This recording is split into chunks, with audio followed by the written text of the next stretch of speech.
जय भीम, नमो बुधाए। ਸਾਂਝੀਆਂ ਵਿਚਾਰਾਂ ਦੇ ਸਰੋਤਿਓ, ਮੈਂ ਧਰਮਚੰਦ ਮਹੇ ਸਾਂਝੀਆਂ ਵਿਚਾਰਾਂ ਵਿੱਚ ਤੁਹਾਡਾ ਸਵਾਗਤ ਕਰਦਾ ਹਾਂ। ਸਾਡੇ ਪ੍ਰੋਗਰਾਮ ਵਿੱਚ ਕੋਈ ਨਾ ਕੋਈ ਵਿਸ਼ਾ ਹੁੰਦਾ ਹੈ, ਉਸ ਵਿਸ਼ੇ 'ਤੇ ਆਪਾਂ ਵਿਚਾਰ ਕਰਦੇ ਹਾਂ। ਅੱਜ ਦਾ ਵਿਸ਼ਾ ਇਹ ਹੈ ਕਿ 25 ਅਕਤੂਬਰ ਨੂੰ ਦੁਸਹਿਰੇ ਦਾ ਦਿਵਸ ਦੇ ਨਾਂ ਥੱਲੇ ਲੋਕਾਂ ਨੇ ਪਟਾਕੇ ਵਜਾਏ। ਹਰ ਸਾਲ ਦੀ ਤਰ੍ਹਾਂ ਕਿੰਨਾ ਖੁਸ਼ ਹੋਇਆ। ਇੱਥੇ ਵਿਚਾਰ ਕਰਨੀ ਹੈ। ਵਿਚਾਰ ਇਹ ਕਰਨੀ ਹੈ ਕਿ ਕੀ ਜਿਹੜਾ ਇਹ ਜਿਹਨੂੰ ਆਪਾਂ ਸੋ ਕੋਲ ਤਿਉਹਾਰ ਕਹਿੰਦੇ ਆ, ਕੀ ਇਹ ਵਾਕਈ ਤਿਉਹਾਰ ਦੇ ਨਾਂ 'ਤੇ ਪੂਰਾ ਉਤਰਦਾ ਜਾਂ ਨਹੀਂ ਉਤਰਦਾ? ਇਹਦੀ ਸਟੋਰੀ ਕੀ ਆ, ਇਹਦਾ ਕਾਰਨ ਕੀ ਆ? ਮੈਂ ਉਸ ਦਿਨ ਘਰ ਬੈਠਾ ਸੀ ਤਾਂ ਸਵੇਰੇ ਤੇ ਸ਼ਾਮ ਨੂੰ ਇੱਕ ਐਡੀ ਜ਼ੋਰ ਦੀ ਪਟਾਕਾ ਵੱਜਿਆ। ਮੇਰੇ ਘਰ ਦੇ ਬਿਲਕੁਲ ਆਪੋਜ਼ਿਟ ਇੱਕ ਫੈਮਿਲੀ ਰਹਿੰਦੀ ਹੈ ਜਿਹੜੀ ਕਿ ਥੋੜ੍ਹਾ ਚਿਰ ਹੋਇਆ ਉਹ ਓਵਰਸੀਜ਼ ਤੋਂ ਮੂਵ ਹੋਏ ਆ। ਉਹ ਪਟਾਕੇ ਉਹਨੇ ਇੰਨੀ ਜ਼ੋਰ ਨਾਲ ਚਲਾਏ, ਤੁਸੀਂ ਬੈਠ ਕੇ ਰੋਟੀ ਨਹੀਂ ਸੀ ਖਾ ਸਕਦੇ। ਮੈਂ ਸਵੇਰ ਨੂੰ ਉੱਠਿਆ ਤਾਂ ਉਹ ਬੰਦਾ ਕਾਫੀ ਸਾਊ ਆ, ਬੰਦਾ ਧਰਮ ਦਾ, ਆਪਣੇ ਧਰਮ ਦਾ ਪੱਕਾ। ਅਤੇ ਮੈਂ ਉਹਨੂੰ ਪੁੱਛਿਆ, ਮੈਂ ਕਿਹਾ ਵੀ ਭਾਜੀ ਰਾਤੀ ਪਟਾਕੇ ਵੀ ਹੁੰਦੇ, ਕੀ ਗੱਲ ਸੁੱਖ ਆ? ਮੈਨੂੰ ਕਹਿੰਦੇ ਜੀ ਕੱਲ੍ਹ ਦੁਸਹਿਰਾ ਸੀ। ਮੈਂ ਕਿਹਾ ਜੀ ਦੁਸਹਿਰਾ ਸੀ, ਪਰ ਉਹਨਾਂ ਪਟਾਕਿਆਂ ਦਾ ਕੀ ਸੰਬੰਧ ਆ, ਜਾਂ ਤੇਰਾ ਕੀ ਸੰਬੰਧ, ਜਾਂ ਮੇਰਾ ਕੀ ਸੰਬੰਧ ਆ? ਉਹ ਕਹਿੰਦਾ ਜੀ ਇੰਨਾ ਤਾਂ ਮੈਨੂੰ ਪਤਾ ਨਹੀਂ। ਇੰਡੀਆ 'ਚ ਨਿਆਣੇ ਹੁੰਦੇ ਵੀ ਆਹੇ ਕੰਮ ਕਰਦੇ ਸੀ, ਇੱਥੇ ਵੀ ਉਹੀ ਕਰਨ ਲੱਗ ਪਏ।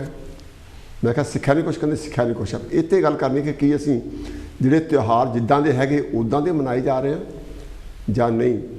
ਅਤੇ ਅੱਜ ਆਪਣੇ ਨਾਲ ਮੈਂ ਖਾਸ ਤੌਰ 'ਤੇ ਮਹਿਮਾਨ ਦੇ ਤੌਰ 'ਤੇ ਜਿਹਨਾਂ ਨੂੰ ਮੈਂ ਸੱਦਾ ਦਿੱਤਾ ਹੈ, ਉਹ ਬਹੁਤ ਪੜ੍ਹੇ ਲਿਖੇ ਔਰ ਹਿਸਟੋਰੀਅਨ ਹਨ ਅਤੇ ਉਹ ਇੰਡੀਅਨ ਵਰਕਰਜ਼ ਐਸੋਸੀਏਸ਼ਨ ਦੇ ਕਾਰਕੁਰਤਾ ਹਨ ਔਰ ਤਰਕਸ਼ੀਲ ਸੁਸਾਇਟੀ ਦੇ ਬਹੁਤ ਨਜ਼ਦੀਕੀ ਹਨ। ਤੁਸੀਂ ਇੱਕ ਵਾਰੀ ਪਹਿਲਾਂ ਵੀ ਉਹਨੂੰ ਆਪਣੇ ਸ਼ੋਅ ਵਿੱਚ ਮਿਲ ਸਕਦੇ ਹੋ। ਉਹਨਾਂ ਦਾ ਨਾਮ ਸੀ ਰਾਜਪਾਲ ਸਿੰਘ। ਰਾਜਪਾਲ ਜੀ, ਤੁਹਾਡਾ ਬਹੁਤ ਬਹੁਤ ਸਵਾਗਤ ਹੈ ਕੰਸ਼ੀ ਟੀਵੀ 'ਤੇ। ਤੁਹਾਡਾ ਬਹੁਤ ਬਹੁਤ ਸਰ। ਪਹਿਲਾਂ ਤਾਂ ਤੁਹਾਡਾ ਬਹੁਤ ਬਹੁਤ ਧੰਨਵਾਦ, ਤੁਸੀਂ ਮੇਰੀ ਬੇਨਤੀ ਨੂੰ ਕਬੂਲ ਕਰਕੇ ਅੱਜ ਆਏ ਆ। ਆਪਾਂ ਪਹਿਲਾਂ ਗੱਲ ਸ਼ੁਰੂ ਕਰਦੇ, ਜਿਹੜਾ ਦੁਸਹਿਰਾ ਆਪਣੇ ਮਨਾਇਆ ਜਾਂਦਾ ਭਾਰਤ ਵਿੱਚ, ਪੂਰੇ ਭਾਰਤ ਵਿੱਚ ਮਨਾਇਆ ਜਾਂਦਾ, ਐਕਚੁਅਲੀ ਇਹ ਹੈ ਕੀ?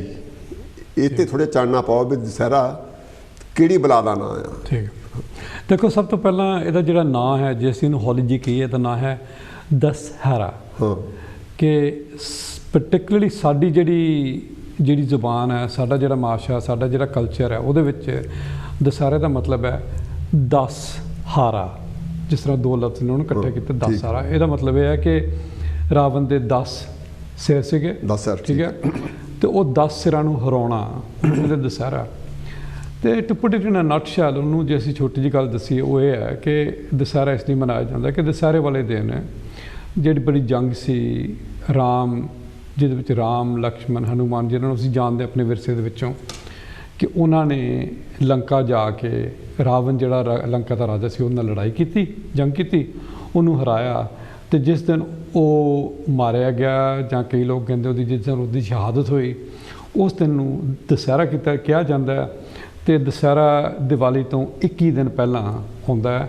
ਅਤੇ ਉਹ ਮਤਲਬ ਉਹਦੀ ਇਹ ਮਹੱਤਵਤਾ ਹੈਗੀ ਹੈ ਕਿ it's the death of Ravan, Ravan ਦਾ ਗੁਜ਼ਰਨ ਦਾ ਜਿਹੜਾ ਟਾਈਮ ਹੈ, ਉਹਨੂੰ ਦੁਸਹਿਰਾ ਮਨਾਇਆ ਜਾਂਦਾ। ਅਤੇ ਇਸ ਲਈ ਕਹਿੰਦੇ ਕਿ ਉਹ ਜਿਹੜਾ ਸੀ, ਇਹ ਜਿਸ ਤਰ੍ਹਾਂ ਸੱਚ ਦੀ ਜਿੱਤ ਅਤੇ ਝੂਠ ਦੀ ਹਾਰ, ਅਤੇ ਜਿਸ ਤਰ੍ਹਾਂ ਕਹਿੰਦੇ ਲਾਈਟ ਦੀ ਜਿੱਤ ਅਤੇ ਜਿਹੜੀ ਡਾਰਕਨੈਸ ਹੈ, ਉਹਦੀ ਹਾਰ ਉਸ ਦਿਨ ਮਨਾਈ ਜਾਂਦੀ। ਅੱਛਾ, ਜਿਹੜੇ ਆਮ ਜਿਹੜੇ ਲੋਕ ਆ,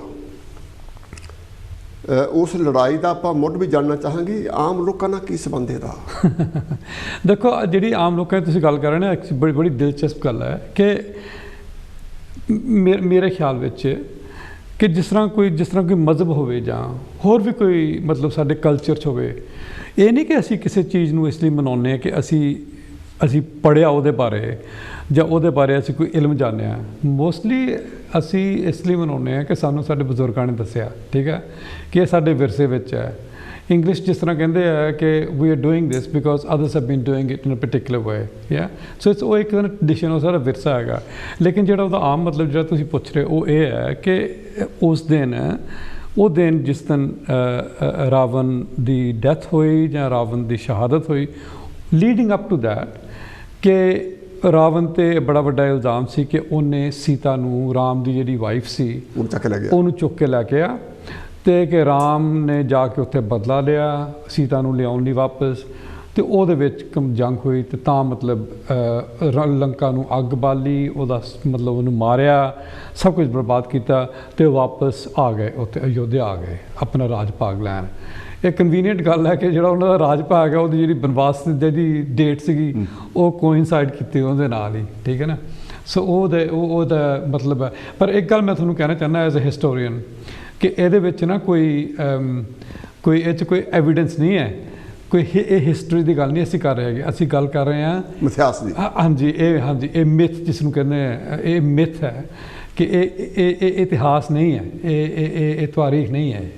ਅੱਛਾ, ਤੁਸੀਂ ਵੀ ਗੱਲ ਕੀਤੀ ਹੈ, ਪਹਿਲਾਂ ਆਮ ਤੌਰ 'ਤੇ ਕਿਹਾ ਜਾਂਦਾ ਕਿ ਵੀ ਇਹ ਜਿਹੜੀ ਲੜਾਈ ਸੀ ਚੰਗਿਆਈ ਦੀ ਅਤੇ ਬੁਰਾਈ ਦੀ ਲੜਾਈ ਸੀ, ਔਰ ਇਹਦੇ ਵਿੱਚ ਚੰਗਾਪਨ ਕਿਹਦਾ, ਮਾੜਾਪਨ ਕਿਹੜਾ, ਚੰਗੇ ਜਾਂ ਮਾੜੇ ਦੀ ਗੱਲ ਸੀ, ਚੰਗਾ ਕੋਲ ਜਾਂ ਦਾਨ ਪੁੰਨ ਦੀ, ਜਾਣੀ ਹਨੇਰੇ ਅਤੇ ਲਾਈਟ ਦੀ ਲੜਾਈ ਸੀਗੀ। ਪਰ ਜੇ ਦੇਖੀਏ ਤਾਂ ਉਹ ਜਿਹੜਾ ਉਹਨਾਂ ਦਾ ਲੜਾਈ ਦਾ ਕਾਰਨ ਸੀ, ਜੋ ਕੁਛ ਰਾਮ ਨੇ ਰਾਵਣ ਦੀ ਭੂਆ ਨਾਲ ਕੀਤਾ ਉਹ ਬਸ ਜ਼ਿਕਰ ਨਹੀਂ ਆ ਰਿਹਾ। ਕਿ ਅੱਜ ਜੇ ਉਹ ਲੜਾਈ ਜਿੱਤ ਲਈ ਸੀ ਚੰਗਿਆਈ ਨੇ, ਕੀ ਅੱਜ ਬੁਰਾਈ ਖਤਮ ਹੋ ਗਈ? ਦੇਖੋ, ਜਿਹੜੀ ਸਭ ਤੋਂ ਪਹਿਲੀ ਗੱਲ ਤਾਂ ਜਿਹੜੀ ਸਮਝਣ ਵਾਲੀ ਨਾ ਉਹ ਬੜੀ ਜ਼ਰੂਰੀ ਇਹ ਹੈ ਕਿ ਅਸੀਂ ਨਾ ਪਿੰਡ ਦੇ ਛੱਪੜ ਦੇ ਡੱਡੂ ਵਾਂਗੂ ਦੁਨੀਆ ਨੂੰ ਨਾ ਦੇਖੀਏ ਕਿ ਜੇ ਕੁਝ ਲੋਕ ਹਿੰਦੁਸਤਾਨ ਦੇ ਵਿੱਚ ਜਿਹੜੇ ਇਲਾਕੇ 'ਚੋਂ ਅਸੀਂ ਆਏ ਹਾਂ ਉੱਥੇ ਜੇ ਰੱਬ ਨੂੰ ਬੁਰਾ ਮੰਨਿਆ ਜਾਂਦਾ ਨਾ, ਐਕਚੁਅਲੀ ਇਹ ਸਾਰੀ ਦੁਨੀਆ ਵਿੱਚ ਰੱਬ ਨੂੰ ਬੁਰਾ ਨਹੀਂ ਮੰਨਿਆ ਜਾਂਦਾ ਹੈਗਾ। ਜੇ ਤੁਸੀਂ ਜਾਓ ਸਾਊਥ ਈਸਟ ਏਸ਼ੀਆ ਦੇ ਵਿੱਚ ਜਾਓ, ਤੁਸੀਂ ਮਲੇਸ਼ੀਆ ਜਾਓ, ਤੁਸੀਂ ਸਿੰਗਾਪੁਰ ਜਾਓ, ਤੁਸੀਂ ਸ੍ਰੀਲੰਕਾ ਜਾਓ, ਤੁਸੀਂ ਇੰਡੋਨੇਸ਼ੀਆ ਜਾਓ, ਤੁਸੀਂ ਵੀਅਤਨਾਮ ਜਾਓ, ਤੁਸੀਂ ਥਾਈਲੈਂਡ ਜਾਓ, ਉਹਨਾਂ ਮੁਲਕਾਂ ਦੇ ਵਿੱਚ ਰੱਬ ਨੂੰ ਹੋਰ ਤਰ੍ਹਾਂ ਦੇਖਿਆ ਜਾਂਦਾ ਹੈਗਾ।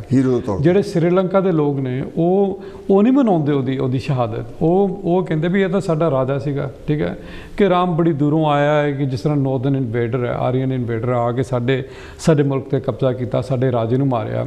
ਹਿੰਦੁਸਤਾਨ ਦੇ ਵਿੱਚ ਵੀ ਤੁਸੀਂ ਇਹਨਾਂ ਸੂਬਿਆਂ 'ਚ ਜਾਓ, ਯੂਪੀ ਵਿੱਚ ਜਾਓ, ਮੱਧ ਪ੍ਰਦੇਸ਼ ਵਿੱਚ ਜਾਓ, ਆਂਧਰਾ ਪ੍ਰਦੇਸ਼ ਵਿੱਚ ਜਾਓ, ਇਹਨਾਂ 'ਚ ਵਿਰਲੇ ਛੱਤੀਸਗੜ੍ਹ ਜਿਸ ਤਰ੍ਹਾਂ ਹੈਗਾ, ਇਹਨਾਂ ਇਲਾਕਿਆਂ ਦੇ ਵਿੱਚ ਵਿਰਲੀ ਜਗ੍ਹਾ ਮੰਦਿਰ ਹੈ ਜਿੱਥੇ ਰਾਵਣ ਨੂੰ ਪੂਜਿਆ ਜਾਂਦਾ ਹੈਗਾ। ਸੋ ਇਹ ਨਹੀਂ ਕਿ ਸਾਰੀ ਦੁਨੀਆ ਮੰਨਦੀ ਹੈ, ਸਿਰਫ ਜੇ ਅਸੀਂ ਪੰਜਾਬੀ ਜਾਂ ਹਰਿਆਣਵੀ ਜਾਂ ਯੂਪੀ ਦੇ ਲੋਕ ਮੰਨਦੇ ਆ ਵੀ ਇਹ ਵਿਲਨ ਸੀਗਾ, ਜਿਸ ਤਰ੍ਹਾਂ ਵੀ ਬੁਰਾ ਬੰਦਾ ਸੀਗਾ, ਇਹ ਸਾਰੀ ਦੁਨੀਆ ਨਹੀਂ ਮੰਨਦੀ ਹੈਗੀ। ਰਾਵਣ ਨੂੰ ਇੱਕ ਬਾਕੀ ਦੁਨੀਆ ਵਿੱਚ ਇੱਕ ਬੜਾ ਵੱਡਾ ਵਿਦਵਾਨ ਮੰਨਿਆ ਜਾਂਦਾ ਹੈਗਾ, ਇੱਕ ਬੜਾ ਵੱਡਾ ਰਾਜਾ ਮੰਨਿਆ ਜਾਂਦਾ ਕਿ ਬੜਾ ਚੰਗਾ ਬੰਦਾ ਸੀ ਇਹ। ਜੇ ਫਸਕਲ ਆਪਾਂ ਮਿਥਿਹਾਸ ਵਿੱਚ ਰੁਕ ਜਾਈਏ ਉੱਥੇ ਜੀ, ਬਈ ਉਹਨਾਂ ਨੇ ਕਿਤਾਬਾਂ 'ਚ ਇਹ ਲਿਖਿਆ ਵੀ ਚੰਗਿਆਈ ਤੇ ਬੁਰਾਈ ਲੜਾਈ ਹੋਈ, ਚੰਗਿਆਈ ਜਿੱਤ ਗਈ, ਬਈ ਉਹਦੀ ਸੈਲੀਬ੍ਰੇਸ਼ਨ ਹੈ। ਜੇ ਇਸ ਗੱਲ ਨੂੰ ਆਪਾਂ 4 ਸੈਕਿੰਡ ਮੰਨ ਲੈਂਦੇ ਹਾਂ, ਫਿਰ ਵੀ ਇਹ ਕਿੱਥੋਂ ਦਾ ਕਾਨੂੰਨ ਆ ਕਿ ਕਿਸੇ ਬੰਦੇ ਨੂੰ ਜੇ ਉਹਨੂੰ ਕੋਈ ਕ੍ਰਾਈਮ ਕੀਤਾ ਤਾਂ ਉਹਨੂੰ ਸਦੀਆਂ ਤੱਕ ਉਹਦਾ ਬੁੱਤ ਬਣਾ ਕੇ ਜਾਂ ਉਹਦਾ ਪੁਤਲਾ ਬਣਾ ਕੇ ਸਾੜਿਆ ਜਾਵੇ ਰੋਜ਼ ਉਹਨੂੰ? ਇਹ ਕਾਨੂੰਨ ਦੇ ਵੀ ਖਿਲਾਫ ਹੋਊਗਾ ਜਾਂ ਇਹ ਗੱਲ ਸੈਂਸ ਕਿੱਦਾਂ ਬਣਦੀ ਆ, ਮੈਨੂੰ ਨਹੀਂ ਸਮਝ ਆਉਂਦੀ। ਦੇਖੋ, ਹਰ ਇੱਕ ਮਾਸ਼ਰੇ ਦਾ, ਹਰ ਇੱਕ ਟਾਈਮ ਦਾ, ਹਰ ਇੱਕ ਇਨਸਾਨ ਦਾ, ਜਦੋਂ ਤੁਸੀਂ ਉਹਨਾਂ ਦਾ ਹਿਸਾਬ ਕਿਤਾਬ ਲੈਂਦੇ ਹੋ ਨਾ, ਇੱਕ ਤਰ੍ਹਾਂ ਜਿਸ ਦਾ ਤਰਾਜ਼ੂ ਹੁੰਦਾ, ਹਾਂਜੀ, ਤਰਾਜ਼ੂ 'ਤੇ ਤੁਸੀਂ ਉਹਦਾ ਹਿਸਾਬ ਕਿਤਾਬ ਲੈਂਦੇ ਹੋ। ਜੇ ਤੁਸੀਂ ਹੁਣ ਤਰਾਜ਼ੂ ਦੇ ਤੌਰ 'ਤੇ ਦੇਖੋ ਤੇ ਕੀ ਰਾਵਣ ਦੀ ਕੀ ਬੁਰਾਈ ਹੈ, ਉਹਦੇ ਖਿਲਾਫ ਜਿਹੜਾ ਸਭ ਤੋਂ ਵੱਡਾ ਇਲਜ਼ਾਮ ਇਹ ਲਾਇਆ ਜਾਂਦਾ ਨਾ ਕਿ ਉਹਨੇ ਸੀਤਾ ਨੂੰ ਕਿਡਨੈਪ ਕੀਤਾ, ਸੀਤਾ ਦਾ ਅਪਹਰਨ ਕੀਤਾ, ਠੀਕ ਹੈ, ਮੰਨਿਆ ਜਾਂਦਾ ਹੈਗਾ। ਲੇਕਿਨ ਉਹਦੇ ਵਿੱਚ 2 ਹੋਰ ਗੱਲਾਂ ਨਿਕਲਦੀਆਂ ਹੈਗੀਆਂ। ਸਭ ਤੋਂ ਪਹਿਲਾਂ ਹੈਗਾ ਕਿ ਜੋ ਰਾਮ ਨੇ ਤੇ ਲਕਸ਼ਮਣ ਨੇ ਸੁਪਰਨਖਾ ਨਾਲ ਕੀਤਾ, ਠੀਕ ਹੈ ਨਾ, ਉਹਦੀ ਨੱਕ ਵੱਢ ਦਿੱਤੀ, ਠੀਕ ਹੈ। ਹੁਣ ਕਿਹੜਾ ਭਰਾ ਹੈਗਾ ਜਿਹੜਾ ਵੀ ਭੈਣ ਜਾ ਕੇ ਕਦੇ ਵੀ ਮੇਰੇ ਨਾਲ ਇਹ ਜ਼ੁਲਮ ਹੋਇਆ ਅਤੇ ਉਹ ਬਦਲਾ ਨਾ ਲਵੇ?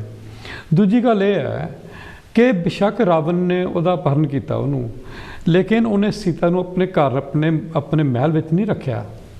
ਉਹਨੇ ਸੀਤਾ ਨਾਲ ਕੋਈ ਬੁਰਾਈ ਨਹੀਂ ਕੀਤੀ। ਉਹਨੇ ਤਾਂ ਵੀ, ਕਿਉਂਕਿ ਉਹ ਵਿਦਵਾਨ ਸੀ, ਬੜਾ ਮਤਲਬ ਆਪਣਾ ਉਹਦਾ ਜਿਹੜਾ ਸਟੇਟਸ ਸੀ ਐਡਾ ਜ਼ਿਆਦਾ ਸੀਗਾ ਕਿ ਉਹਨੂੰ ਪਤਾ ਸੀ ਕਿ ਮੇਰੀ ਜਿਹੜੀ ਸੈਲਫ ਇਮੇਜ ਹੈ ਬੜੀ ਇੰਪੋਰਟੈਂਟ ਹੈ। ਹੀ ਬਿਹੇਵਡ perfectly as a gentleman, as a ਜਿਸ ਤਰ੍ਹਾਂ ਅਸੀਂ ਅੰਗਰੇਜ਼ੀ 'ਚ ਕਹਿੰਦੇ ਹੈਗੇ ਆ, ਠੀਕ ਹੈ, ਕਿ ਹੀ ਕੈਪਟ ਅ ਡਿਸਟੈਂਸ। ਹਾਂ ਜ਼ਰੂਰ ਚਾਹੁੰਦਾ ਸੀਗਾ ਕਿ ਸਾਨੂੰ ਇਹ ਦੱਸਿਆ ਗਿਆ ਕਿ ਉਹ ਸੀਤਾ ਨਾਲ ਸ਼ਾਦੀ ਕਰਾਉਣਾ ਚਾਹੁੰਦਾ ਸੀਗਾ, ਲੇਕਿਨ ਸੀਤਾ ਨੇ ਨਾ ਕੀਤਾ। ਉਹਨੇ ਅੱਗੋਂ ਕੋਈ ਨਾ ਕੀ ਉਹਨੂੰ ਕਹਿੰਦੇ ਆ, ਸਟੈਪ ਫੋਰਵਰਡ ਨਹੀਂ ਕੀਤਾ। ਹਾਂ, ਸਟੈਪ ਫੋਰਵਰਡ ਨਹੀਂ ਕੀਤਾ। ਉਹਨੇ ਕੋਈ ਜ਼ੁਲਮ ਨਹੀਂ ਕੀਤਾ ਅੱਗੋਂ, ਠੀਕ ਹੈ। ਉਹਨੇ ਆਪਣੀ ਡਿਗਨਿਟੀ ਮੇਨਟੇਨ ਕੀਤੀ, ਉਹਨੇ ਸੀਤਾ ਦੀ ਵੀ ਡਿਗਨਿਟੀ ਮੇਨਟੇਨ ਕੀਤੀ ਹੈ, ਠੀਕ ਹੈ ਨਾ। ਸੋ ਇਹ ਜਿਹੜਾ ਇਲਜ਼ਾਮ ਹੈਗਾ, ਇੱਕ ਇਲਜ਼ਾਮ ਹੈ ਉਹਦੇ ਖਿਲਾਫ, ਪਰ ਇਹ ਵੀ ਜਿਹੜਾ ਇਲਜ਼ਾਮ ਹੈ ਨਾ, ਜੇ ਤੁਸੀਂ ਤਰਾਜ਼ੂ ਤੇ ਉਹਨੂੰ ਪਾਓ ਤੇ ਉਹ ਇੰਨਾ ਪੈਂਦਾ ਨਹੀਂ ਹੈਗਾ ਚੰਗੀ ਤਰ੍ਹਾਂ। ਠੀਕ ਠੀਕ, ਓਕੇ। ਰਾਜਪਾਲ ਜੀ, ਜਿਹੜਾ ਰਾਵਣ ਦੀ ਲੜਾਈ ਆ ਬੇਇਨਸਾਫੀ ਦੇ ਕਰਕੇ ਹੋਈ,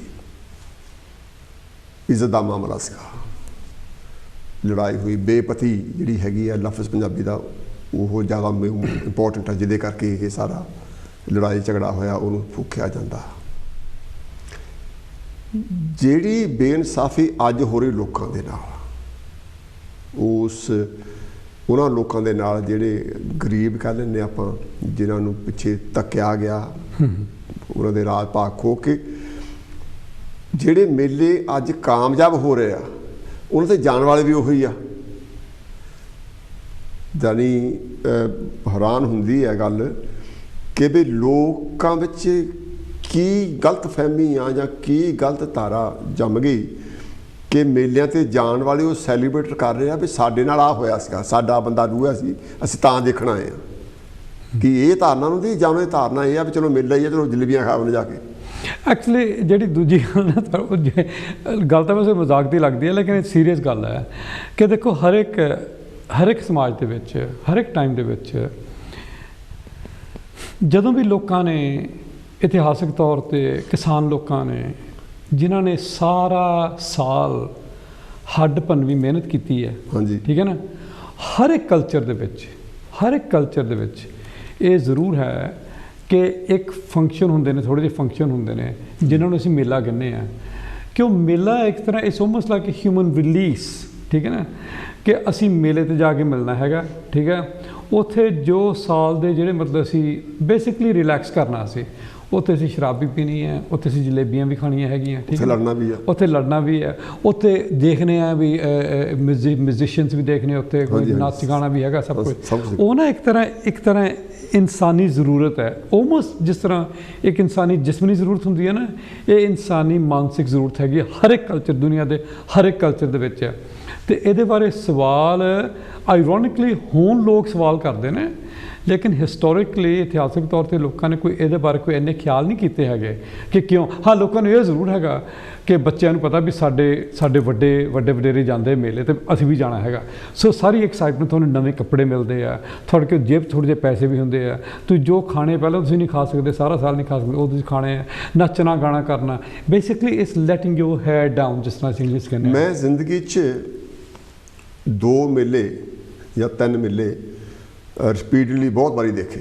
ਵਿਸਾਖੀ ਹੋ ਗਈ ਜੀ, ਹਾਂ, ਦੁਸਹਿਰਾ ਹੋ ਗਿਆ, ਤੇ ਇੱਕ ਚੌਂਕੀਆਂ ਹੁੰਦੀਆਂ ਸੀ। ਇਹ 3 ਮੇਲੇ ਬਹੁਤ ਜ਼ਿਆਦਾ ਸੀ ਸਾਡੇ ਪਿੰਡਾਂ ਦੇ ਨੇੜੇ ਤੇੜੇ, ਔਰ ਮੈਂ ਮੇਲੇ ਗਿਣ ਨਹੀਂ ਸਕਦਾ ਮੈਂ ਕਿੰਨੇ ਦੇਖੇ ਆ, ਪਰ ਕੋਈ ਵੀ ਮੇਲਾ ਮੈਂ ਗਿਣ ਨਹੀਂ ਸਕਦਾ ਲੜਾਈ ਨਾ ਹੋਈ ਹੋਵੇ। ਦੌੜ ਕੇ ਆਉਣਾ ਪੈਂਦਾ ਸੀ, ਤੇ ਘਰੋਂ ਵੀ ਇਹ ਕਹਿੰਦੇ ਸੀ ਜੇ ਕੋਈ ਲੜਾਈ ਹੋਏ ਤਾਂ ਤੁਸੀਂ ਬਚ ਕੇ ਘਰ ਨੂੰ ਦੌੜ ਆਇਓ। ਅੱਛਾ, ਆਪਾਂ ਗੱਲ ਅੱਗੇ ਤੋਰਦੇ ਹਾਂ। ਅੱਜ ਸਮਾਂ ਹੈਗਾ ਸਾਇੰਸ ਦਾ, ਤਰਕ ਦਾ ਸਮਾਂ, ਲੌਜਿਕ ਦੀ ਗੱਲ ਕਰਦੇ। ਹਰ ਇੱਕ ਬੰਦਾ ਜੋ ਗੱਲ ਕਰਦਾ, ਬੱਚੇ ਨੇ ਉਹ ਪੁੱਛਦਾ ਵਾਈ, ਲੌਜਿਕ ਦੀ ਗੱਲ ਕਰਦਾ, ਕਿਉਂਕਿ ਟਾਈਮ ਬਦਲ ਗਿਆ। ਸਾਇੰਸ ਦਾ ਟਾਈਮ ਆ, ਲੌਜਿਕ ਦਾ ਟਾਈਮ ਆ, ਪਰ ਲੋਕ ਹਾਲੇ ਵੀ ਇੱਕ ਪਾਸੇ ਥੱਲੇ ਦੀਵਾਰ ਆਪਣੇ ਬਲਬ ਲਾਇਆ ਹੁੰਦਾ 500 ਵੋਲਟੇਜ ਦਾ, ਫਿਰ ਵੀ ਦੀਵੇ ਵਾਲੇ ਹੁੰਦੇ ਆ ਬਨੇਰਿਆਂ 'ਤੇ। ਜਿਹੜੇ ਲੋਕ ਆ ਮੈਜੋਰਿਟੀ, ਉਹ ਅੱਗੇ ਨੇ ਕਿਉਂ ਨਹੀਂ ਵੱਧ ਰਹੇ? ਕਿਉਂ ਉਹੀ ਮੁੜ ਕੇ ਉਹ ਜਿਹੜੀ ਵੈਰੀ ਓਲਡ ਟ੍ਰੈਡੀਸ਼ਨ ਆਪਾਂ ਉੱਥੇ ਹੀ ਫਸੇ ਆ ਵੀ ਜੇ ਤੁਸੀਂ ਦੀਵਾ ਲਾਉਣਾ ਤਾਂ ਵੱਡਾ ਬਲਬ ਬੁਝਾ ਦਿਓ, ਇਹਨਾਂ ਤਾਂ ਕਰ ਸਕਦੇ ਆ, ਪਰ ਇੱਧਰੋਂ ਲੋਕ ਤੁਰ ਨਹੀਂ ਰਹੇ। ਕੀ ਵਜ੍ਹਾ ਆ? ਕਿਉਂ ਲੋਕ ਨਹੀਂ ਗਏ ਜਾਣਦੇ ਹੋਏ ਵੀ? ਹਾਂਜੀ, ਮੈਂ ਇੱਕ ਥੋੜ੍ਹੀ ਜਿਹੀ ਕੰਟੈਸਟ ਕਰਨਾ ਚਾਹੁੰਦਾ ਤੁਹਾਡੀ ਗੱਲ, ਜਿਹੜੀ ਹੁਣ ਜਿਹਨੂੰ ਅਸੀਂ ਸਮਝਦੇ ਹਾਂ ਵੀ ਇਹ ਸਾਡੇ ਵਿਰਸੇ 'ਚੋਂ ਆਈ ਹੈ ਗੱਲ, ਠੀਕ ਹੈ ਨਾ, ਉਹ ਵੀ ਜਿਸ ਤਰ੍ਹਾਂ ਲੋਕ ਸੈਲੀਬ੍ਰੇਟ ਕਰਦੇ, ਜਿਸ ਤਰ੍ਹਾਂ ਲੋਕ ਮਨਾਉਂਦੇ ਆ ਨਾ ਮੇਲੇ ਜਾਂ ਇਹੋ ਜਿਹੇ ਦਿਵਸ, ਉਹ ਵੀ ਕਾਫੀ ਬਦਲੇ ਆ ਹਿਸਟੋਰਿਕਲੀ, ਕਾਫੀ ਬਦਲੇ। ਮੈਂ ਤੁਹਾਨੂੰ ਇੱਕ ਉਦਾਹਰਨ ਦੇਣਾ ਚਾਹੁੰਦਾ ਹੈਗਾ ਕਿ ਜਿਸ ਤਰ੍ਹਾਂ ਪਟਾਕੇ ਆ, ਹਾਂਜੀ, ਪਟਾਕੇ ਤਾਂ ਕੋਈ ਰਿਲੇਟਿਵਲੀ ਮਾਡਰਨ ਇਨਵੈਂਸ਼ਨ ਹੈਗੇ ਆ, ਠੀਕ ਹੈ ਨਾ। ਪਟਾਕਿਆਂ ਦੇ ਆਉਣ ਤੋਂ ਪਹਿਲਾਂ ਕੋਈ ਪਟਾਕਾ ਨਹੀਂ ਸੀ ਵਜਾਉਂਦਾ ਹੁੰਦਾ, ਪਟਾਕੇ ਤਾਂ ਚਾਈਨਾ ਤੋਂ ਆਏ ਆ, ਠੀਕ ਹੈ ਨਾ। ਹਿਸਟੋਰੀਕਲੀ ਜਦੋਂ ਪਟਾਕੇ ਆਏ ਹਿੰਦੁਸਤਾਨ, ਲੋਕਾਂ ਨੇ ਪਟਾਕੇ ਵਜਾਉਣੇ ਸ਼ੁਰੂ ਕਰਤੇ। ਇਸੇ ਤਰ੍ਹਾਂ ਜਦੋਂ ਹੁਣ ਉਹ ਲੋਕ ਦੀਵੇ ਬਾਲਦੇ ਸੀਗੇ ਉਦੋਂ, ਠੀਕ ਹੈ ਨਾ, ਹੁਣ ਲੋਕ ਬੱਤੀਆਂ ਵੀ ਬਾਲਦੇ ਹੈਗੇ ਆ। ਲੇਕਿਨ ਜਿਹੜੀ ਮੋਟੀ ਗੱਲ ਹੈ ਜਿਹੜੀ ਤੁਸੀਂ ਪੁੱਛ ਰਹੇ ਹੋ ਉਹ ਇਹ ਹੈ ਕਿ ਵੀ ਲੋਕ ਅੱਜ ਕੱਲ੍ਹ ਦੇ ਟਾਈਮ ਵਿੱਚ ਜਿੱਥੇ ਸਾਇੰਸ ਵੀ ਹੈਗੀ ਹੈ, ਜਿੱਥੇ ਰੈਸ਼ਨਲਿਜ਼ਮ ਵੀ ਹੈਗੀ ਹੈ, ਲੋਕ ਇਹਨਾਂ ਨੂੰ ਕੁਐਸਚਨ ਕਿਉਂ ਨਹੀਂ ਕਰਦੇ। ਦੇਖੋ ਮੈਂ ਤੁਹਾਨੂੰ ਸਿੱਧੀ ਗੱਲ ਕਹਿਣਾ ਹੈਗਾ ਕਿ ਮੇਰਾ ਪਰਸਨਲ ਖਿਆਲ ਹੈ, ਮੇਰੀ ਏਜ ਦੇ ਵਿੱਚ ਮੈਂ ਕਦੀ ਇਮੈਜਿਨ ਨਹੀਂ ਕਰ ਸਕਦਾ ਕਿ ਦੁਨੀਆ ਦੇ ਇਤਿਹਾਸ ਦੇ ਵਿੱਚ ਕੋਈ ਐਸਾ ਟਾਈਮ ਆਇਆ ਹੋਵੇ ਜਿਹਦੇ ਵਿੱਚ ਇੰਨੀ ਨੌਲੇਜ ਹੋਵੇ, ਇੰਨਾ ਇਲਮ ਹੋਵੇ ਸਾਡੇ ਲਈ, ਇੰਨੀ ਇਨਫੋਰਮੇਸ਼ਨ ਹੋਵੇ, ਲੇਕਿਨ ਅਸੀਂ ਜਿੰਨੀ ਉਹਦੀ ਘੱਟ ਯੂਜ਼ ਕਰਦੇ ਉਹੋ ਜਿਹਾ ਟਾਈਮ ਵੀ ਕਦੇ ਨਹੀਂ ਹੈਗਾ। Just the click of a button, ਠੀਕ ਹੈ ਨਾ। ਜੇ ਇੱਕ ਬਟਨ ਤੁਸੀਂ ਕਲਿੱਕ ਕਰੋ ਤੁਹਾਡੇ ਸਾਹਮਣੇ, ਮਤਲਬ ਕੰਪਿਊਟਰ 'ਤੇ ਤੁਸੀਂ ਕਿਸੇ ਲਾਇਬ੍ਰੇਰੀ ਚੱਲ ਜਾਓ, ਤੁਹਾਡੇ ਕਿਤਾਬਾਂ ਆ ਜਾਂਦੀਆਂ ਹੈਗੀਆਂ। ਹਾਂ, ਲੇਕਿਨ ਜੇ ਅਸੀਂ ਉਹਦਾ ਇਸਤੇਮਾਲ ਕਰੀਏ ਜਾਂ ਨਾ ਕਰੀਏ ਉਹ ਸਾਡੇ 'ਤੇ ਡਿਪੈਂਡ ਕਰਦਾ। ਕਈ ਲੋਕ ਕਰਦੇ ਨੇ, ਕਈ ਲੋਕ ਨਹੀਂ ਕਰਦੇ ਹੈਗੇ। ਕਈਆਂ ਕੋਲ ਟਾਈਮ ਹੁੰਦਾ, ਕਈਆਂ ਕੋਲ ਨਹੀਂ ਟਾਈਮ ਹੁੰਦਾ, ਕਈ ਕੋਲ ਟਾਈਮ ਹੁੰਦਾ ਉਹ ਹੋਰ ਕੁਝ ਕਰਦੇ ਨੇ, ਠੀਕ ਹੈ ਨਾ। ਸੋ just because information is available, ਤਾਂ ਵੀ ਲੋਕਾਂ 'ਤੇ ਬੜਾ ਹੁੰਦਾ ਕਿ ਹੁਣ ਤੁਹਾਨੂੰ ਦੇਖੋ, ਤੁਸੀਂ ਮਹਾਰਾਜ ਸਾਹਿਬ ਤੁਸੀਂ ਜ਼ਰੂਰ ਤੁਸੀਂ ਆਪਣੀ ਫੈਮਿਲੀ 'ਚ ਮਤਲਬ ਦੇਖਿਆ ਹੋਵੇਗਾ, ਉਹ ਨਹੀਂ ਇਸ ਤਰ੍ਹਾਂ ਨਹੀਂ ਕਰਨਾ ਹੈਗਾ, ਸਾਡੇ ਵੱਡੇ ਵਡੇਰੇ ਇਸ ਤਰ੍ਹਾਂ ਕਹਿੰਦੇ, ਇਸ ਤਰ੍ਹਾਂ ਕਰਨਾ ਹੈਗਾ। ਜਿਸ ਤਰ੍ਹਾਂ ਅਸੀਂ ਰਿਸ਼ਤੇ ਕਰਦੇ ਹਾਂ, ਜਿਸ ਤਰ੍ਹਾਂ ਅਸੀਂ ਮਤਲਬ ਗੁਰਦੁਆਰਿਆਂ ਮੰਦਰਾਂ 'ਚ ਜਾਂਦੇ ਹਾਂ, ਜਿਸ ਤਰ੍ਹਾਂ ਅਸੀਂ ਦਿਵਸ ਮਨਾਉਂਦੇ ਹਾਂ, ਜਿਸ ਤਰ੍ਹਾਂ ਅਸੀਂ ਇੱਕ ਦੂਜੇ ਨਾਲ ਗੱਲ ਕਰਦੇ ਹਾਂ, ਜਿਹੜਾ ਨਾ ਜਿਸ ਤਰ੍ਹਾਂ ਜਿਹੜਾ ਪੁਰਾਤਨ ਜਿਹੜੇ ਹੁੰਦੇ ਨਾ ਖਿਆਲ, ਜਿਹੜਾ ਵਿਰਸਾ, ਜਿਹੜਾ it's like a heavy burden. ਜਿਸ ਤਰ੍ਹਾਂ ਸਾਡੇ ਨਾ ਮੋਢਿਆਂ 'ਤੇ ਨਾ ਇੱਕ ਬਹੁਤ ਵੱਡਾ ਭਾਰ ਆ, ਉਹ ਭਾਰ ਨੂੰ ਲਾਉਣਾ ਕੋਈ ਸੌਖੀ ਗੱਲ ਨਹੀਂ ਹੈ। ਉਹ ਤਾਂ ਹੀ ਹੁੰਦਾ, ਜਿਸ ਤਰ੍ਹਾਂ ਤੁਸੀਂ ਗੱਲ ਕਰਦੇ, ਜੇ ਅਸੀਂ ਰਾਸ਼ਨਲ ਅਪਰੋਚ ਲਈਏ ਨਾ ਤਾਂ ਹੀ ਹੁੰਦਾ ਹੈਗਾ ਉਹ। ਜਿਸ ਤਰ੍ਹਾਂ ਆਪਾਂ ਗੱਲ ਕੀਤੀ ਧਾਰਮਿਕ ਸਥਾਨਾਂ ਦੀ, ਗੁਰਦੁਆਰੇ ਮੰਦਰਾਂ ਦੀ ਗੱਲ ਕੀਤੀ ਆ, ਮੈਂ ਸਮਝਦਾ ਕਿ ਮੈਂ ਵਧੀਆ ਰਿਹਾ। ਮੇਰੇ ਮਾਂ-ਬਾਪ ਕੰਮ ਕਰਦੇ, ਅਸੀਂ ਮੈਂ ਕਦੀ ਦੇਖਿਆ ਨਹੀਂ ਉਹਨਾਂ ਨੂੰ ਵੀ ਵਿਹਲੇ ਚਲੋ ਘਰੇ ਬੈਠੇ ਹੀ ਆ, ਚਲੋ ਗੁਰਦੁਆਰੇ ਚੱਲਦੇ ਆ, ਕਦੀ ਨਹੀਂ। ਮੈਂ ਇੱਥੇ ਵੀ ਨਾ ਇੰਡੀਆ 'ਚ ਆਪਣੇ ਕੰਮ ਕੀਤਾ, ਕੰਮ ਆ ਕੇ ਸ਼ਾਮ ਨੂੰ ਘਰ ਖਾਓ ਪੀਓ, ਕਦੀ ਗੁਰਦੁਆਰੇ ਨਹੀਂ ਸੀ ਗਏ ਉਹ। ਅਤੇ ਹਾਂ, ਕਿਸੇ ਨੇ ਸੱਦਿਆ, ਇਨਵੀਟੇਸ਼ਨ ਆ, ਉਹ ਡਿਫਰੈਂਟ ਸਟੋਰੀ ਆ, ਪਰ ਇੱਦਾਂ ਨਹੀਂ ਵੀ ਘਰ ਵਿਹਲੇ ਬੈਠੇ ਚਲੋ ਉੱਥੇ ਜਾ ਕੇ ਰੋਟੀ ਖਾਣੇ, ਇੱਦਾਂ ਕਦੀ ਨਹੀਂ ਹੋਇਆ। ਜਿਸ ਕਰਕੇ ਮੈਂ ਫਰੀ ਇੱਧਰੋਂ ਰਿਹਾ। ਅੱਛਾ, ਜਿਹੜਾ ਹਿੰਦੂ ਮਿਥਿਹਾਸ ਹੈ, ਤਾਂ ਹੁਣ ਜਿਹੜੇ ਹਿੰਦੂ ਉਹ ਵੀ ਕਹਿਣ ਲੱਗ ਪਏ ਵੀ ਇਹ ਕਹਾਣੀਆਂ ਬਣੀਆਂ ਆ ਭਾਈ, ਸੂਟ ਸੱਸ ਵਾਈ ਨਾਟ ਸੈਲੀਬ੍ਰੇਟ। ਜਿਹੜੇ ਉਹਨਾਂ ਦੇ ਸਕਾਲਰ ਹੈਗੇ ਉਹ ਇਹ ਕਹਿਣ ਲੱਗ ਪਏ ਵੀ ਇਹ ਸੂਟ ਸੱਸ ਦੈਟਸ ਵਾਈ ਸੈਲੀਬ੍ਰੇਟਿੰਗ ਇਟ। ਤੁਹਾਨੂੰ ਨਹੀਂ ਸੂਟ ਕਰਦੀਆਂ ਤਾਂ ਨਾ ਕਰੋ। ਅੱਛਾ, ਜਿਹੜੇ ਹਿੰਦੂ ਮਿਥਿਹਾਸ ਇਹ ਕਹਿੰਦਾ ਕਿ ਵੀ ਲੜਾਈਆਂ ਦੋ ਹੋਈਆਂ। ਇੱਕ ਤਾਂ ਲੜਾਈ ਹੋਈ ਆ, ਦੁਰਗਾ ਨੇ ਰਾਜਾ ਮਹਿਸ਼ਾਸੁਰਾ ਨੂੰ ਮਾਰਿਆ। ਇੱਕ ਦੂਜੀ ਆ ਵੀ ਰਾਮ ਨੇ ਰਾਵਣ ਨੂੰ ਮਾਰਿਆ। ਇਹ ਦੋ ਲੜਾਈਆਂ, ਇਹ ਦੋਨਾਂ ਲੜਾਈਆਂ ਦੇ ਨਾਲ ਆਮ ਲੋਕਾਂ ਦਾ ਕੋਈ ਲੈਣਾ ਦੇਣਾ ਨਹੀਂ ਹੈ। ਜੇ ਆਪਾਂ ਸੀਤਾ ਦੀ ਸਟੋਰੀ ਵੀ ਵਿੱਚ ਲਈਏ ਤਾਂ ਵੀ ਰਾਵਣ ਨੂੰ ਮਾਰਿਆ। ਜਿਹੜੀ ਆਮ ਜਨਤਾ, ਦਿਵਾਲੀ ਦਾ ਵੀ ਇਹੀ ਗੱਲ ਆ, ਤੁਹਾਡੇ ਬੱਚੇ ਆ, ਤੁਸੀਂ ਆਪਣੇ ਬੱਚਿਆਂ ਦੀ ਖੁਸ਼ੀ ਮਨਾਉਂਦੇ ਆਪਣੇ ਘਰ 'ਚ। ਜੇ ਹੁਣ ਤੁਸੀਂ ਗੁਆਂਢੀਆਂ ਨੂੰ ਕਹੋ ਵੀ ਤੁਸੀਂ ਵੀ ਕਰੋ, ਇਹ ਤਾਂ ਇਨਜਸਟਿਸ ਮੈਂ ਕਹੂੰਗਾ। ਤੁਸੀਂ ਕਿਸੇ ਨੂੰ ਫੋਰਸ ਨਹੀਂ ਕਰ ਸਕਦੇ, ਲੇਕਿਨ ਇਹ ਫੋਰਸ ਕੀਤਾ ਜਾ ਰਿਹਾ, ਖਾਸ ਕਰਕੇ ਲੋਕ ਅੱਜ ਦੀ ਡੇਟ ਵਿੱਚ ਜ਼ਿਆਦਾ ਲੋਕ ਇਸ ਗੱਲ ਨੂੰ ਸਵੀਕਾਰ ਕਰਦੇ ਕਿ ਜਿੰਨੇ ਵੀ ਹਿੰਦੂ ਫੈਸਟੀਵਲ ਆ ਇਹ ਮਿਥਿਹਾਸ ਗੱਲ ਆ, ਇਹਦੇ 'ਚ ਰਿਐਲਿਟੀ ਹੈ ਨਹੀਂ ਕੋਈ ਵੀ, ਲੇਕਿਨ ਫਿਰ ਵੀ ਲੋਕ ਦੀਵੇ ਚੱਕੀ ਫਿਰਦੇ ਆ। ਕਿਉਂ ਨਹੀਂ ਲੋਕ ਸਮਝਦੇ? ਤਰਕ ਵੱਲ ਨੂੰ ਆਉਂਦੇ, ਕਿਉਂ ਲੋਕ ਤਰਕ 'ਤੇ ਨਹੀਂ ਚੱਲਦੇ?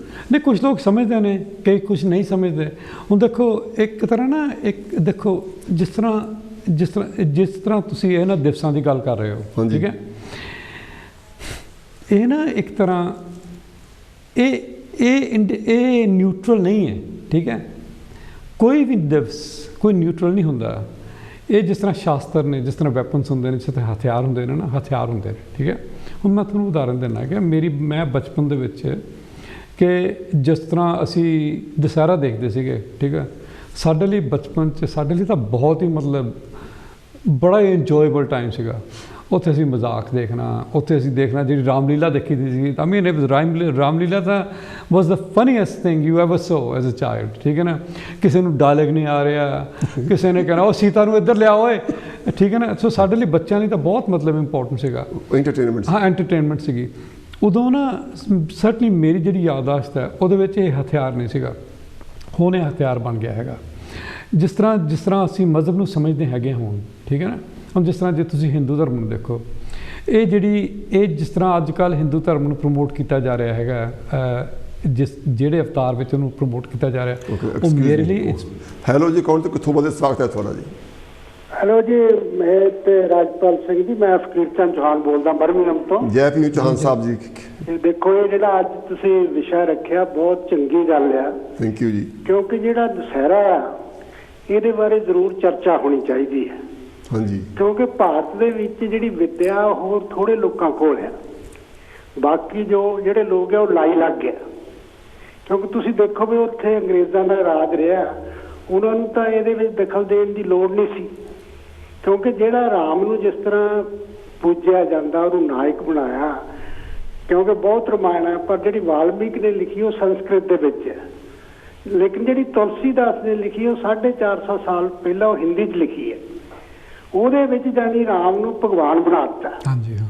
ਪਰ ਜਿਹੜਾ ਮਿਥਿਹਾਸ ਹੈ, ਤੁਸੀਂ ਮਿਥਿਹਾਸ ਦੇਖੋ ਵੀ ਕਿਸੇ ਵੀ ਤਰ੍ਹਾਂ ਦੇਖ ਲਓ, ਕਿਸੇ ਤਰ੍ਹਾਂ ਵੀ ਉਹ ਨਾ ਤਾਂ ਉਹ ਸਫਲ ਰਾਜਾ ਸੀ, ਨਾ ਉਹ ਸਫਲ ਪਤੀ ਸੀ।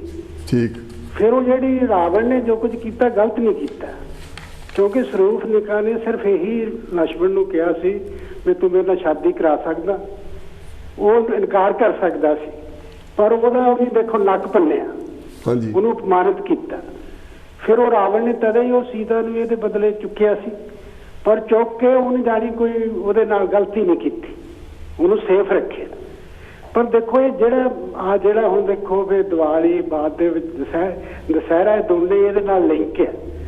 ਪਰ ਜਿਸ ਵੇਲੇ RSS ਸਥਾਪਨਾ ਹੋਈ, ਉਹਨੇ ਪਹਿਲਾਂ ਕਿਹਾ ਵੀ ਸਾਡਾ ਮੁੱਖ ਤਿਉਹਾਰ ਇਹ ਹੈ, ਯਾਨੀ ਉਹ ਦੁਸਹਿਰੇ ਨੂੰ ਹਰ ਸਾਲ ਸਭ ਤੋਂ ਜ਼ਿਆਦਾ ਸੈਲੀਬ੍ਰੇਟ ਉਹ ਕਰਦੇ ਆ। ਉਹ ਕਹਿੰਦੇ ਆ ਵੀ ਅਸੀਂ ਆਰੀਆ ਲੋਕ ਆ, ਉਹ ਰਾਵਣ ਮੂਲ ਨਾਰੀਆ ਸੀ, ਉਹਨਾਂ ਨੂੰ ਦਬਾਉਣਾ। ਠੀਕ। ਤੁਸੀਂ ਦੇਖੋ ਵੀ ਜਿਹੜਾ ਜਦ ਕਿੰਤੂ ਪਰੰਤੂ ਹੋਇਆ, ਪਹਿਲਾਂ ਰਾਮਾ ਸਵਾਮੀ ਨਾਇਕਰ ਨੇ ਕੀਤਾ।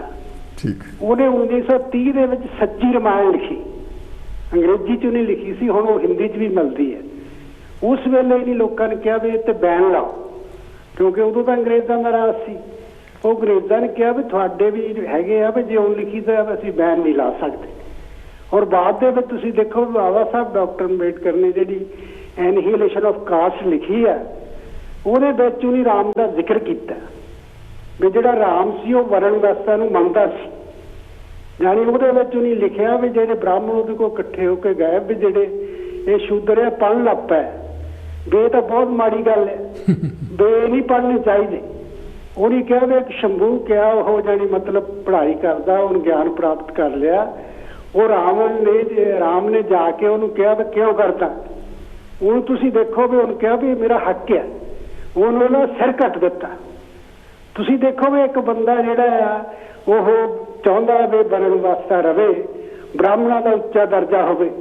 ਪਰ ਬਾਅਦ ਦੇ ਵਿੱਚ ਤੁਸੀਂ ਦੇਖੋ ਵੀ ਜਿਸ ਵੇਲੇ ਭਾਰਤ ਆਜ਼ਾਦ ਹੋ ਗਿਆ, ਔਰ ਭਾਰਤ ਇੱਕ ਸੈਕੂਲਰ ਦੇਸ਼ ਹੈ ਸੰਵਿਧਾਨ ਦੇ ਮੁਤਾਬਕ, ਉਹ ਸਰਕਾਰ ਨੂੰ ਨਹੀਂ ਮਨਾਉਣਾ ਚਾਹੀਦਾ, ਕਿਉਂਕਿ ਜੇ ਉਹਨੇ ਰਾਮ ਨੂੰ ਮੰਨਣਾ ਉਹ ਮੰਨਣ। ਪਰ ਇਹ ਜਿਹੜਾ ਦੁਸਹਿਰਾ ਜਾਂ ਦੀਵਾਲੀ ਮਨਾਉਂਦੇ ਉਹ ਤਾਂ ਲੋਕਾਂ ਤੇ ਠੋਸਦੇ ਆ। ਔਰ 1971 ਦੇ ਵਿੱਚ ਵੀ ਜਾਨੀ ਬਹੁਤ ਲੋਕਾਂ ਨੇ ਪ੍ਰੋਟੈਸਟ ਕੀਤਾ ਸੀ ਵੀ ਉਦੋਂ ਜਾਨੀ ਇੰਦਰਾ ਗਾਂਧੀ ਪ੍ਰਾਈਮ ਮਿਨਿਸਟਰ ਸੀ, ਉਹਨੇ ਕਿਹਾ ਸੀ ਵੀ ਜਿਹੜਾ ਤੁਸੀਂ ਇਹ ਤੁਲਸੀਦਾਸ ਦੀ ਰਮਾਇਣ ਹੈ ਤਾਂ ਬਹੁਤ ਖਰਾਬ ਹੈ। ਪਰ ਇੰਦਰਾ ਗਾਂਧੀ ਨੇ ਖੁਦ 1 ਕਰੋੜ ਰੁਪਈਆ ਦਿੱਤਾ, ਔਰ ਉਸ ਵੇਲੇ ਰਾਮਾ ਸਵਾਮੀ ਨਾਇਕਰ ਨੇ ਬਹੁਤ ਪ੍ਰੋਟੈਸਟ ਕੀਤਾ। ਜਾਨੀ ਸਾਰੇ ਤਾਮਿਲਨਾਡੂ ਦੇ ਵਿੱਚ ਉਧਰ ਪ੍ਰੋਟੈਸਟ ਹੋਇਆ, ਪਰ ਜਿਹੜਾ ਨਾਰਥ ਇੰਡੀਆ ਦੇ ਵਿੱਚ ਜਿਹੜੇ ਲੋਕ ਆ ਉਹ ਲਾਈ ਲੱਗ ਗਿਆ ਜ਼ਿਆਦਾ, ਕਿਉਂਕਿ ਉਹ ਐਵੇਂ ਮਨਾਈ ਜਾਂਦੇ ਆ। ਕਿਉਂਕਿ ਇਹ ਜਿਹੜਾ ਦੁਸਹਿਰਾ ਹੈ ਇਹਦਾ ਭਾਰਤ ਦੇ ਬਹੁਜਨ ਸਮਾਜ ਔਰ ਖਾਸ ਤੌਰ ਤੇ ਨਾਰੀ ਜਾਤੀ ਨਾਲ ਕੋਈ ਸੰਬੰਧ ਨਹੀਂ। ਔਰ ਸਾਨੂੰ ਮਤਲਬ ਬਹੁਤ ਜ਼ਿਆਦਾ ਇਕੱਠੇ ਹੋ ਕੇ ਪ੍ਰੋਟੈਸਟ ਕਰਨਾ ਚਾਹੀਦਾ, ਕਿਉਂਕਿ ਜਿਹੜਾ ਹਰੇਕ ਸਾਲ ਇਹ ਕਿੱਦਾਂ ਕੀਤਾ ਜਾਂਦਾ, ਇਹ ਭਾਰਤ ਦੇ ਬਹੁਜਨ ਸਮਾਜ ਦਾ ਅਪਮਾਨ ਹੈ, ਨਾਰੀ ਜਾਤੀ ਦਾ ਅਪਮਾਨ ਹੈ। ਫਿਰ ਪੋਲੂਸ਼ਨ ਦੇਖੋ ਕਿੰਨਾ ਹੁੰਦਾ। ਪਰ ਬੜੀ ਤਾਂ ਗੱਲ ਹੈਗੀ ਆ ਵੀ ਤੁਸੀਂ ਦੇਖੋ ਵੀ ਕੋਈ ਵੀ ਸਰਕਾਰ ਆਉਂਦੀ, ਉਹ ਦਿੱਲੀ ਜਾ ਕੇ ਰਾਮਲੀਲਾ ਗਰਾਊਂਡ ਦੇ ਵਿੱਚ ਉਹ ਆਪ ਰਾਵਣ ਨੂੰ ਅੱਗ ਲਾਉਂਦੇ ਆ, ਕਿਉਂਕਿ ਇਹ ਤਾਂ ਸੈਕੂਲਰ ਇੰਡੀਆ ਹੋਣਾ ਹੀ ਨਹੀਂ ਚਾਹੀਦਾ। ਜਾਨੀ ਉਹਨੇ ਏਦਾਂ ਦਾ ਕੰਮ ਕਰ ਦਿੱਤਾ। ਪਰ ਜਦ ਦੀ ਇਹ ਸਰਕਾਰ ਆਈ ਹੈ, ਕਿਉਂਕਿ ਇਹਨੂੰ RSS ਚਲਾ ਰਹੀ ਹੈ, ਤੁਸੀਂ ਦੇਖੋ ਜਿਹੜਾ ਬਜਰੰਗ ਦਲ ਬਣਿਆ ਹੈ, ਚੌਹਾਨ ਸਾਹਿਬ ਉਹਨੂੰ ਮੰਨਦੇ ਹੀ ਨਹੀਂ। ਚੌਹਾਨ ਸਾਹਿਬ, ਮੈਂ ਇਹ ਜਾਣਨਾ ਚਾਹੁੰਦਾ ਕਿ ਵੀ ਤੁਸੀਂ ਕਾਫੀ ਇਤਿਹਾਸ ਨੂੰ ਜਾਣਦੇ ਆ, ਤੁਸੀਂ ਗੱਲਾਂ ਬਹੁਤ ਵਧੀਆ ਕਰ ਰਹੇ ਹੋ। ਇੱਕ ਮੇਰੇ ਮਨ 'ਚ ਗੱਲ ਹੈ ਕਿ ਵੀ ਸਾਨੂੰ ਕਰਨਾ ਕੀ ਚਾਹੀਦਾ ਤਾਂ ਕਿ ਲੋਕ ਅਸਲੀਅਤ ਨੂੰ ਸਮਝ ਸਕਣ ਔਰ ਇਹ ਤੋਂ ਹਟਣ। ਡਾਕਟਰ ਅੰਬੇਡਕਰ ਨੇ ਜਿਹੜਾ ਸੰਵਿਧਾਨ ਦਿੱਤਾ, ਹਾਂਜੀ, ਉਹਦੇ ਵਿੱਚ ਸਾਫ਼ ਲਿਖਿਆ ਹੈ ਵੀ ਜੇ ਚੀਜ਼ ਨੂੰ ਤੁਸੀਂ ਮੰਨਣਾ ਉਹ ਤੁਹਾਡਾ ਪਰਸਨਲ ਮਾਮਲਾ ਹੈ, ਜ਼ਾਤੀ ਹੈ। ਠੀਕ। ਪਰ ਇਹ ਤਾਂ ਹੁਣ ਹਿੰਦੂ ਰਾਸ਼ਟਰ ਹੀ ਨਹੀਂ ਤਾਂ ਹੱਥ ਚੱਕੀ ਹੋਈ ਹੈ। ਤੁਸੀਂ ਦੇਖੋ ਵੀ ਰਾਮ ਦੇ ਨਾਂ ਤੇ ਕਿੰਨਾ ਜਾਨੀ ਖੂਨ ਖਰਾਬਾ ਹੋਇਆ। ਅੱਜ ਜਿਹੜਾ ਬਾਬਰੀ ਮਸਜਿਦ ਦੀ ਗੱਲ, ਫਿਰ ਉਹ ਸਮੁੰਦਰ ਦੇ ਵਿੱਚ ਤੁਸੀਂ ਦੇਖੋ ਵੀ ਇੱਕ ਜਗ੍ਹਾ ਸੀ, ਉਹਨੂੰ ਐਵੇਂ ਹੀ ਕਹਿ ਦਿੱਤਾ ਵੀ ਰਾਮ ਸੇਤੂ ਆ। ਉਹ ਜਾਨੀ ਕਲੀਨ ਕਰਕੇ ਉੱਥੇ ਸ਼ਿਪ ਲਗਾਉਣੇ ਸੀ, ਇਹਨੇ ਇੰਨਾ ਪ੍ਰੋਟੈਸਟ ਕੀਤਾ, ਉਹ ਰੋਕ ਦਿੱਤਾ। ਔਰ ਤੁਸੀਂ ਦੇਖੋ ਵੀ ਕਾਂਗਰਸ ਦੀ ਸਰਕਾਰ ਸੀ, ਉਹ ਵੀ ਡਰ ਗਈ, ਉਹਨੇ ਉਹ ਬਣਨ ਹੀ ਨਹੀਂ ਦਿੱਤਾ, ਕਿਉਂਕਿ ਇਹ ਸਾਰਾ ਮਿਥਿਹਾਸ ਹੈ। ਕਿਉਂਕਿ ਇਹ ਜਿਹੜਾ ਮਿਥਿਹਾਸ ਹੈ ਉਹ ਭਾਰਤ ਦਾ ਬੇੜਾ ਗਰ ਕੀਤਾ ਹੈ। ਕਿਉਂਕਿ ਦੇਖੋ ਦੇਖਿਆ ਜਾਵੇ ਤਾਂ ਮੰਨਣਾ ਤਾਂ ਚਾਹੀਦਾ ਉਹਨੇ ਜਿਹਨੇ ਗਿਆਨ ਦਿੱਤਾ, ਜਿੱਦਾਂ ਬੁੱਧ ਨੇ ਗਿਆਨ ਦਿੱਤਾ। ਹੋਰ ਉੱਥੇ ਵਿਗਿਆਨ ਹੋਣੀ ਚਾਹੀਦੀ ਹੈ। ਜੋਤੀਬਾ ਫੂਲੇ ਨੇ ਦੇਖੋ ਜਿਨ੍ਹਾਂ ਨੂੰ ਪੜ੍ਹਨ ਨਹੀਂ ਦਿੰਦੇ, ਤੁਸੀਂ ਦੇਖੋ ਵੀ ਰਾਮ ਨੇ ਤਾਂ ਸ਼ੰਭੂ ਦਾ ਕਤਲ ਕੀਤਾ, ਔਰ ਜੋਤੀਬਾ ਫੂਲੇ ਨੇ ਤਾਂ ਸਵਿਤਰੀ ਬਾਈ ਫੂਲੇ ਨੇ ਤਾਂ ਲੋਕਾਂ ਲਈ ਸਕੂਲ ਖੋਲ੍ਹੇ, ਕਿਉਂਕਿ ਜਸ਼ਨ ਉਹਨਾਂ ਦੇ ਮਨਾਉਣੇ ਚਾਹੀਦੇ। ਇਹ ਜਿਹੜੇ ਦੋਨੇ ਤਿਉਹਾਰ ਆ, ਜਾਨੀ ਮਤਲਬ ਦੁਸਹਿਰਾ ਤੇ ਦੀਵਾਲੀ, ਇਹ ਬਿਲਕੁਲ ਇਹਦੇ ਬਾਰੇ ਜਾਨੀ ਲੋਕਾਂ ਨੂੰ ਗਿਆਨਵਾਨ ਹੋਣਾ ਚਾਹੀਦਾ। ਇੱਕ ਤਾਂ ਪੋਲੂਸ਼ਨ ਬਹੁਤ ਹੁੰਦਾ, ਦੂਸਰਾ ਇਹਦੇ ਵਿੱਚ ਜਿਹੜੇ ਭਾਰਤ ਦੇ ਬਹੁਜਨ ਸਮਾਜ ਦਾ ਅਪਮਾਨ ਹੈ। ਔਰ ਜਿਹੜਾ ਰਾਵਣ ਆ, ਰਾਵਣ ਨੇ ਕੋਈ ਗਲਤੀ ਨਹੀਂ ਕੀਤੀ, ਉਹਦਾ ਸਗੋਂ ਸਤਿਕਾਰ ਹੋਣਾ ਚਾਹੀਦਾ। ਕਿਉਂਕਿ ਭਾਰਤ ਦੇ ਵਿੱਚ ਇਹ ਨਾ ਹਟੇ ਕਿਸੇ ਦਿਨ, ਜਾਨੀ ਤੁਸੀਂ ਦੇਖੋ ਵੀ ਜਿਹੜਾ ਰਾਮ ਆ ਉਹਦਾ ਵੀ ਦੁਸਹਿਰਾ ਲੋਕਾਂ ਨੂੰ ਮਨਾਉਣ ਲੱਗ ਪੈਣਾ, ਕਿਉਂਕਿ ਲੋਕ ਜਦੋਂ ਲੋਕਾਂ ਦੇ ਵਿੱਚ ਐਜੂਕੇਸ਼ਨ ਆ ਗਈ ਉਹ ਕਰ ਸਕਦੇ ਆ। ਇਸ ਕਰਕੇ ਜਾਨੀ ਲੋਕਾਂ ਨੂੰ ਚਾਹੀਦਾ ਵੀ ਇਹਦੇ ਬਾਰੇ ਸੋਚਣ ਔਰ ਆਪ ਨਾ ਮਨਾਉਣ। ਮੈਂ ਤਾਂ ਬੜਾ ਹੈਰਾਨ ਹਾਂ ਵੀ ਲੋਕ ਉੱਥੇ ਇੰਨੇ ਗਰੀਬ ਆ, ਪਰ ਜਦ ਦੀਵਾਲੀ ਦੁਸਹਿਰਾ ਆਉਂਦੇ ਆ ਉਹ ਜਾਨੀ ਕੰਗਾਲ ਹੋ ਜਾਂਦੇ ਆ। ਪਟਾਕੇ ਲਿਆ ਕੇ, ਕਦੇ ਮਠਿਆਈ ਲਿਆ ਕੇ, ਕੱਪੜੇ ਲਿਆ ਕੇ, ਔਰ ਪੜ੍ਹਾਈ ਵੱਲ ਉਹਨਾਂ ਦਾ ਕੋਈ ਖਿਆਲ ਹੀ ਹੈ ਨਹੀਂ। ਮੈਂ ਇੰਨਾ ਹੀ ਕਹਿੰਦਾ ਹੋਇਆ ਮੈਂ ਟਾਈਮ ਕੋਈ ਜ਼ਿਆਦਾ ਲੈ ਲਿਆ। ਨਹੀਂ, ਬਹੁਤ ਵਧੀਆ, ਬਹੁਤ ਬੜਾ ਤੁਸੀਂ ਇੰਟਰਸਟਿੰਗ ਪੁਆਇੰਟ ਕਹੇ ਸੀ ਫਕੀਰ ਚੌਹਾਨ ਜੀ, ਜਿਹੜੇ ਹਰ ਵਾਰੀ ਆਪਣੇ ਪ੍ਰੋਗਰਾਮ 'ਚ ਆ ਕੇ ਆਪਣਾ ਯੋਗਦਾਨ ਪਾਉਂਦੇ ਆ ਔਰ ਬਹੁਤ ਵਧੀਆ ਬੋਲਦੇ ਆ। ਹਮੇਸ਼ਾ ਉਹਨਾਂ ਦੀ ਜਿਹੜੀ ਗੱਲ ਹੁੰਦੀ ਹੈ ਬਹੁਤ ਅਪ ਟੂ ਡੇਟ ਹੁੰਦੀ ਆ ਔਰ ਬਹੁਤ ਵਧੀਆ ਬੁਲਾ ਰਹੇ ਹਨ। ਅੱਛਾ, ਚੌਹਾਨ ਸਾਹਿਬ ਨੇ ਗੱਲ ਕੀਤੀ, ਆਪਾਂ ਉਦੋਂ ਨੂੰ ਲੈਂਦੇ ਕਿ ਵੀ ਇਹ ਇੱਕ ਬਿਜ਼ਨਸ ਆ। ਜੀ, ਸਿਰਫ ਬਿਜ਼ਨਸ ਨਹੀਂ ਹੈ ਬਾਏ ਦਾ ਵੇ, ਨਹੀਂ, ਇੱਕ ਹਥਿਆਰ ਵੀ ਹੈ। ਜਦੋਂ ਮੈਂ ਬਿਜ਼ਨਸ ਇੱਦਾਂ ਮੈਂ ਕਹਿੰਦਾ ਕਿ ਵੀ ਜਿਹੜਾ ਬੰਦਾ ਵਪਾਰੀ ਆ, ਵਪਾਰੀ ਮੈਂ ਕਦੀ ਦੇਖਿਆ ਨਹੀਂ ਦੁਕਾਨ ਬੰਦ ਕਰਕੇ ਮੇਲਿਆਂ ਤੇ ਜਾਂਦਾ, ਚਾਹੇ ਦੀਵਾਲੀ ਹੋਵੇ, ਚਾਹੇ ਵਿਸਾਖੀ ਹੋਵੇ, ਚਾਹੇ ਦੁਸਹਿਰਾ ਹੋਵੇ ਜਾਂ ਕੋਈ ਹੋਰ ਤਿਉਹਾਰ ਹੋਵੇ। ਹੱਟੀ ਨਹੀਂ ਬੰਦ ਕਰਨੀ, ਹੱਟੀ ਨਹੀਂ ਬੰਦ ਕਰਨੀ। ਤੇ ਬਾਕੀ ਇਹ ਤੇਲ ਲੈ ਕੇ ਲੂੰਦੇ ਆ, ਉਹ ਤੇਲ ਵੇਚਦਾ, ਬਾਕੀ ਮਠਿਆਈ ਲੈ ਕੇ ਸ਼ਰਾਬਾਂ ਪੀ ਕੇ ਉਹ ਆਪਣਾ ਕੰਮ ਕਰਦੇ ਆ, ਲੇਕਿਨ ਉਹ ਆਪਣੀ ਦੁਕਾਨ ਤੇ ਬੈਠਾ ਆਪਣਾ ਬਿਜ਼ਨਸ ਕਰ ਰਿਹਾ। ਹੈਲੋ ਜੀ, ਕੌਣ ਤੋਂ ਕਿੱਥੋਂ ਸਵਾਗਤ ਹੈ ਤੁਹਾਡਾ ਜੀ? ਹੈਲੋ ਮੇਰ ਸਾਹਿਬ। ਆਓ ਜੀ, ਆਓ ਜੀ। ਸੁਮਨ ਸਾਹਿਬ, ਕੀ ਹਾਲ ਚਾਲ ਜੀ? ਨਮਸਕਾਰ। ਕੀ ਕਹਿਣਾ ਚਾਹੁੰਦੇ ਅੱਜ ਦੇ ਵਿਸ਼ੇ ਤੇ? ਅੱਜ ਬਾਰੇ ਟੌਪਿਕ ਤਾਂ ਬੜਾ ਸੀਰੀਅਸ ਹੈ। Of course. ਇਹਦੇ ਬਾਰੇ ਮੈਂ ਕੀ ਕਹਾਂ, ਮੈਨੂੰ ਸਮਝ ਲੱਗ ਰਹੀ। ਚਲੋ ਥੋੜਾ ਬਹੁਤ ਕਹੋ। ਮੈਂ ਇਹ ਗੱਲ ਕਹਿਣਾ ਵੀ ਇਹ ਕੋਈ ਸ਼ੱਕ ਨਹੀਂ ਕਿ ਮੈਂ ਨਾ ਕਿਤਾਬ ਪੜ੍ਹ ਰਿਹਾ ਹੈਗਾ, ਸ਼ੁਰੂ ਕੀਤੀ ਆ ਕਾਫੀ ਚਿਰ ਦੀ, ਮੇਰੇ ਕੋਲ ਪਈ ਸੀ, ਮੈਂ ਕਿਹਾ ਮਸਟ ਰੀਡ ਇਟ। ਕਿਹੜੀ? ਆਪਣੇ ਵਿਧੀ ਸਾਹਿਬ ਦੀ ਦਲਿਤ ਇਤਿਹਾਸ। ਜੀ। ਉਹਦੇ ਵਿੱਚ ਕਾਫੀ ਕੁਝ ਜੋ ਲਿਖਿਆ ਹੈਗਾ ਕਿ ਇਹ ਹਿੰਦੁਸਤਾਨ ਦੀ ਹਿਸਟਰੀ ਜਿਹੜੀ ਆ ਕਿਸ ਤਰੀਕੇ ਨਾਲ ਬਣੀ ਆ, ਕਿਸ ਤਰੀਕੇ ਨਾਲ ਜਾਤਾਂ ਬਣੀਆਂ, ਸਭ ਕੁਝ ਸਾਨੂੰ ਪਤਾ, ਬੜੇ ਡਿਟੇਲ ਵਿੱਚ ਸਾਰੀਆਂ ਚੀਜ਼ਾਂ ਇਤਿਹਾਸਕ ਹੈਗੀਆਂ, ਇਹ 'ਚ ਕੋਈ ਸ਼ੱਕ ਨਹੀਂ।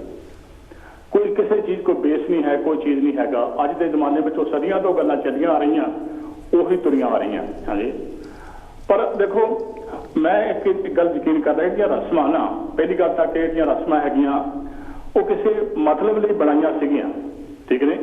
ਉਹਨਾਂ ਨੂੰ ਵਕਤ ਦੇ ਨਾਲ ਲੋਕਾਂ ਨੂੰ ਗਲਤ ਤਰੀਕੇ ਨਾਲ ਉਹ ਲੋਕੀ ਯੂਜ਼ ਕਰਨ ਲੱਗ ਪਏ।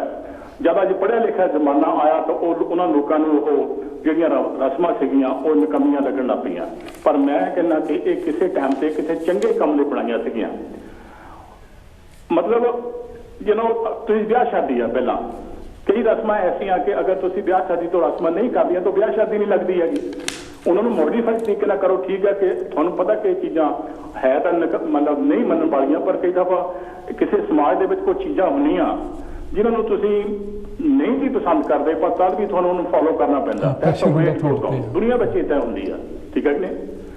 ਹੁਣ ਜੇ ਤੁਸੀਂ ਇਹਨਾਂ ਮੁਲਕਾਂ ਨੂੰ ਕਹਿੰਦੇ ਵੀ ਐਡਵਾਂਸ ਮੁਲਕ ਹੈ, ਤੁਸੀਂ ਚਰਚ ਦੇ ਵਿੱਚ ਚੱਲ ਜਾਓ, ਠੀਕ ਹੈ ਕਿ ਨਹੀਂ? ਉੱਥੇ ਵੀ ਮੋਮਬੱਤੀਆਂ ਜਲਾਈਆਂ ਨੇ, ਉੱਥੇ ਵੀ ਸਭ ਕੁਝ ਉਹੀ ਜਲਾਅ ਕੀਤਾ ਜਾਂਦਾ ਜਿਹੜਾ ਕਿ ਬਾਹਰ ਨਹੀਂ ਕੀਤਾ ਜਾਂਦਾ, ਆਮ ਲਾਈਫ ਨਹੀਂ ਕੀਤਾ ਜਾਂਦਾ। ਹੁਣ ਜੇ ਸਾਡੇ ਮੁਲਕ 'ਚ ਵੀ ਇਹੀ ਚੀਜ਼ ਹੈ, ਹੁਣ ਤੁਸੀਂ ਬੱਤੀਆਂ ਦੀ ਗੱਲ ਕੀਤੀ, ਮੋਮਬੱਤੀਆਂ ਦੀ ਗੱਲ ਕੀਤੀ, ਦੀਵਿਆਂ ਦੀ ਗੱਲ ਕੀਤੀ ਆ, ਸਾਡੇ ਘਰਾਂ 'ਚ ਵੀ ਦੀਵੇ ਜਗਾਏ ਜਾਂਦੇ ਆ। ਉਹ ਜਿਹੜੀ ਬਿਊਟੀ ਸੀਗੀ ਪਿਛਲੇ ਜ਼ਮਾਨਿਆਂ ਵਿੱਚ ਜਿਹੜਾ ਸੀਗਾ ਉਹ ਮਤਲਬ ਲੋਕਾਂ ਦੇ ਦਿਮਾਗ 'ਚ ਇੱਕ ਚੰਗੀ ਤਰ੍ਹਾਂ ਐਮਬੈਡਡ ਹੋ ਚੁੱਕਾ। ਉਹ ਉਹਨਾਂ ਚ ਕੋਲ ਖੁਸ਼ ਨਹੀਂ ਹੁੰਦੇ ਜਿੰਨਾ ਚ ਉਹ ਦੀਵੇ ਮਤਲਬ ਜਿਹਨੂੰ ਮਿੱਟੀ ਦੇ ਦੀਵੇ ਨਾ ਜਗਾ ਜਾਣ। ਤੁਹਾਡੇ ਸਾਹਮਣੇ ਇੱਥੇ ਕਦੇ ਬੱਤੀਆਂ ਨਹੀਂ ਮਿਲਦੀਆਂ, ਲਾਈਟਾਂ ਨਹੀਂ ਮਿਲਦੀਆਂ, ਸਭ ਕੁਝ ਮਿਲਦੀਆਂ। ਤੁਸੀਂ ਇੰਡੀਅਨ ਸ਼ਾਪ ਤੇ ਚੱਲ ਜਾਓ, ਜਦ ਦੀਵਾਲੀ ਆਉਂਦੀ ਆ ਤੇ ਉੱਥੇ ਦੀਵਿਆਂ ਦਾ ਮਹਾਰ ਲੱਗਿਆ ਹੁੰਦਾ, ਲੋਕੀ ਖਰੀਦ ਕੇ ਜਾਂਦੇ ਆ, ਕਿਉਂਕਿ ਉਹ ਜਿਹੜੀ ਓਰੀਜਨਲਿਟੀ ਆ ਉਹਨੂੰ ਲੋਕੀ ਹੱਲੇ ਵੀ ਉਹਦੇ ਵਿੱਚ ਕੋਈ ਨਿੱਘ ਆ ਜਾਂ ਪਿਆਰ ਆ ਕੁਝ ਵੀ ਆ, ਉਹਨੂੰ ਲੋਕੀ ਸਟੈਕ ਉਹਨੂੰ ਚਿੰਬੜਨਾ ਚਾਹੁੰਦੇ ਆ, ਉਹ ਯਕਦਮ ਉਹਨੂੰ ਨਹੀਂ ਛੱਡਣਾ ਚਾਹੁੰਦੇ। ਕੋਈ ਨੁਕਸਾਨ ਵੀ ਉਹਦੇ ਵਿੱਚ ਕੋਈ ਹੈ ਨਹੀਂਗਾ। ਹੁਣ ਘਰਾਂ ਸਾਡੇ ਰਹੀਦਾ ਪਹਿਲਾਂ ਕਹੀਦਾ ਯਾਰ ਖਿਆਲ ਰੱਖਿਓ ਕਿਤੇ ਘਰ ਨੂੰ ਅੱਗ ਨਾ ਲੱਗ ਜਾਏ, ਜਿੰਨਾ ਚ ਕੋਈ ਜਲਦੇ ਆ ਉਹ ਕੋਈ ਨਹੀਂ ਜਾਂਦੇ, ਉਹਨਾਂ ਚ ਅਸੀਂ ਸੌਂਦੇ ਨਹੀਂ ਹੈਗੇ। ਸੋ ਵਕਤ ਦੇ ਵਕਤ ਨਾਲ ਚੀਜ਼ਾਂ ਜਿਹੜੀਆਂ ਬਦਲਦੀਆਂ ਹੈਗੀਆਂ। ਮੈਂ ਇਹ ਗੱਲ ਕਹਿਣਾ ਕਿ ਇੱਕ ਦੁੱਖ ਦੀ ਗੱਲ ਮੈਨੂੰ ਕਿਤੇ ਤਕਲੀਫ ਹੁੰਦੀ ਆ ਕਿ ਅਸੀਂ ਨਾ ਸਾਡੀ ਜਿਹੜੀ ਸੋਚ ਆ, ਅਸੀਂ ਜਿੱਥੇ ਵੱਜ ਗਏ ਆ ਨੈਰੋ ਮਾਈਂਡਡ ਹੋ ਚੁੱਕੇ ਆ, ਟਨਲ ਸਾਡਾ ਵਿਊ ਹੋ ਚੁੱਕਾ, ਜੋ ਸਾਡੇ ਦਿਮਾਗ 'ਚ ਪਾਤਾ ਗਿਆ ਬਸ ਉਹਦੇ ਸਰਕਲ 'ਚ ਅਸੀਂ ਘੁੰਮੀ ਜਾਂਦੇ ਆ। ਜੇ ਕੋਈ ਮਤਲਬ ਦੀਵਾਲੀ ਮੰਨਦਾ, ਜੇ ਤੁਹਾਨੂੰ ਨਹੀਂ ਪਸੰਦ ਨਾ ਮੰਨੋ। ਜੇ ਫਰਜ਼ ਕੀਤਾ ਤੁਸੀਂ ਵੱਡੀ ਕਹਾਣੀ ਚੱਲ ਜਾਓ, ਲੰਬਾ ਟਾਈਮ ਚੱਲ ਜਾਏਗਾ। ਫਰਜ਼ ਕੀਤਾ ਕੋਈ ਕਹਿੰਦੇ ਜੀ ਜਿਹੜੇ ਮਤਲਬ ਕੁਝ ਲੋਕ ਸਾਡੇ ਜਿਹੜੇ ਹੈਗੇ ਆ, ਇਹਨਾਂ ਦੇ ਦਿਮਾਗ 'ਚ ਹੈ ਪੜ੍ਹੇ ਲਿਖੇ ਲੋਕ, ਇਹ ਮੈਂ ਕਹਿੰਦਾ ਨਹੀਂ ਪੜ੍ਹੇ ਲਿਖੇ, ਇੰਟੈਲੀਜੈਂਟ ਹੈ, ਸਭ ਕੁਝ ਆ, ਲੇਕਿਨ ਕਈ ਦਫਾ ਨਾ ਪੜ੍ਹਾਈ ਲਿਖਾਈ ਵੀ ਨਿਕੰਮੀ ਚੱਲ ਜਾਂਦੀ ਆ। ਜੇ ਉਸ ਇਨਸਾਨ ਦਾ ਵਿਊ ਜਿਹੜਾ ਹੈਗਾ ਇੱਕ ਟਨਲ ਦੇ ਵਿੱਚ ਪੈ ਜਾਵੇ, ਉਹਨੂੰ ਉਦੋਂ ਉੱਤੇ ਕੋਈ ਦਿਸਦਾ ਹੀ ਨਹੀਂਗਾ, ਉਹਨੇ ਕੰਡੈਮ ਹੀ ਕਰੀ ਜਾਣਾ, ਤੁਸੀਂ ਜੋ ਮਰਜ਼ੀ ਕਰ ਜਾਓ।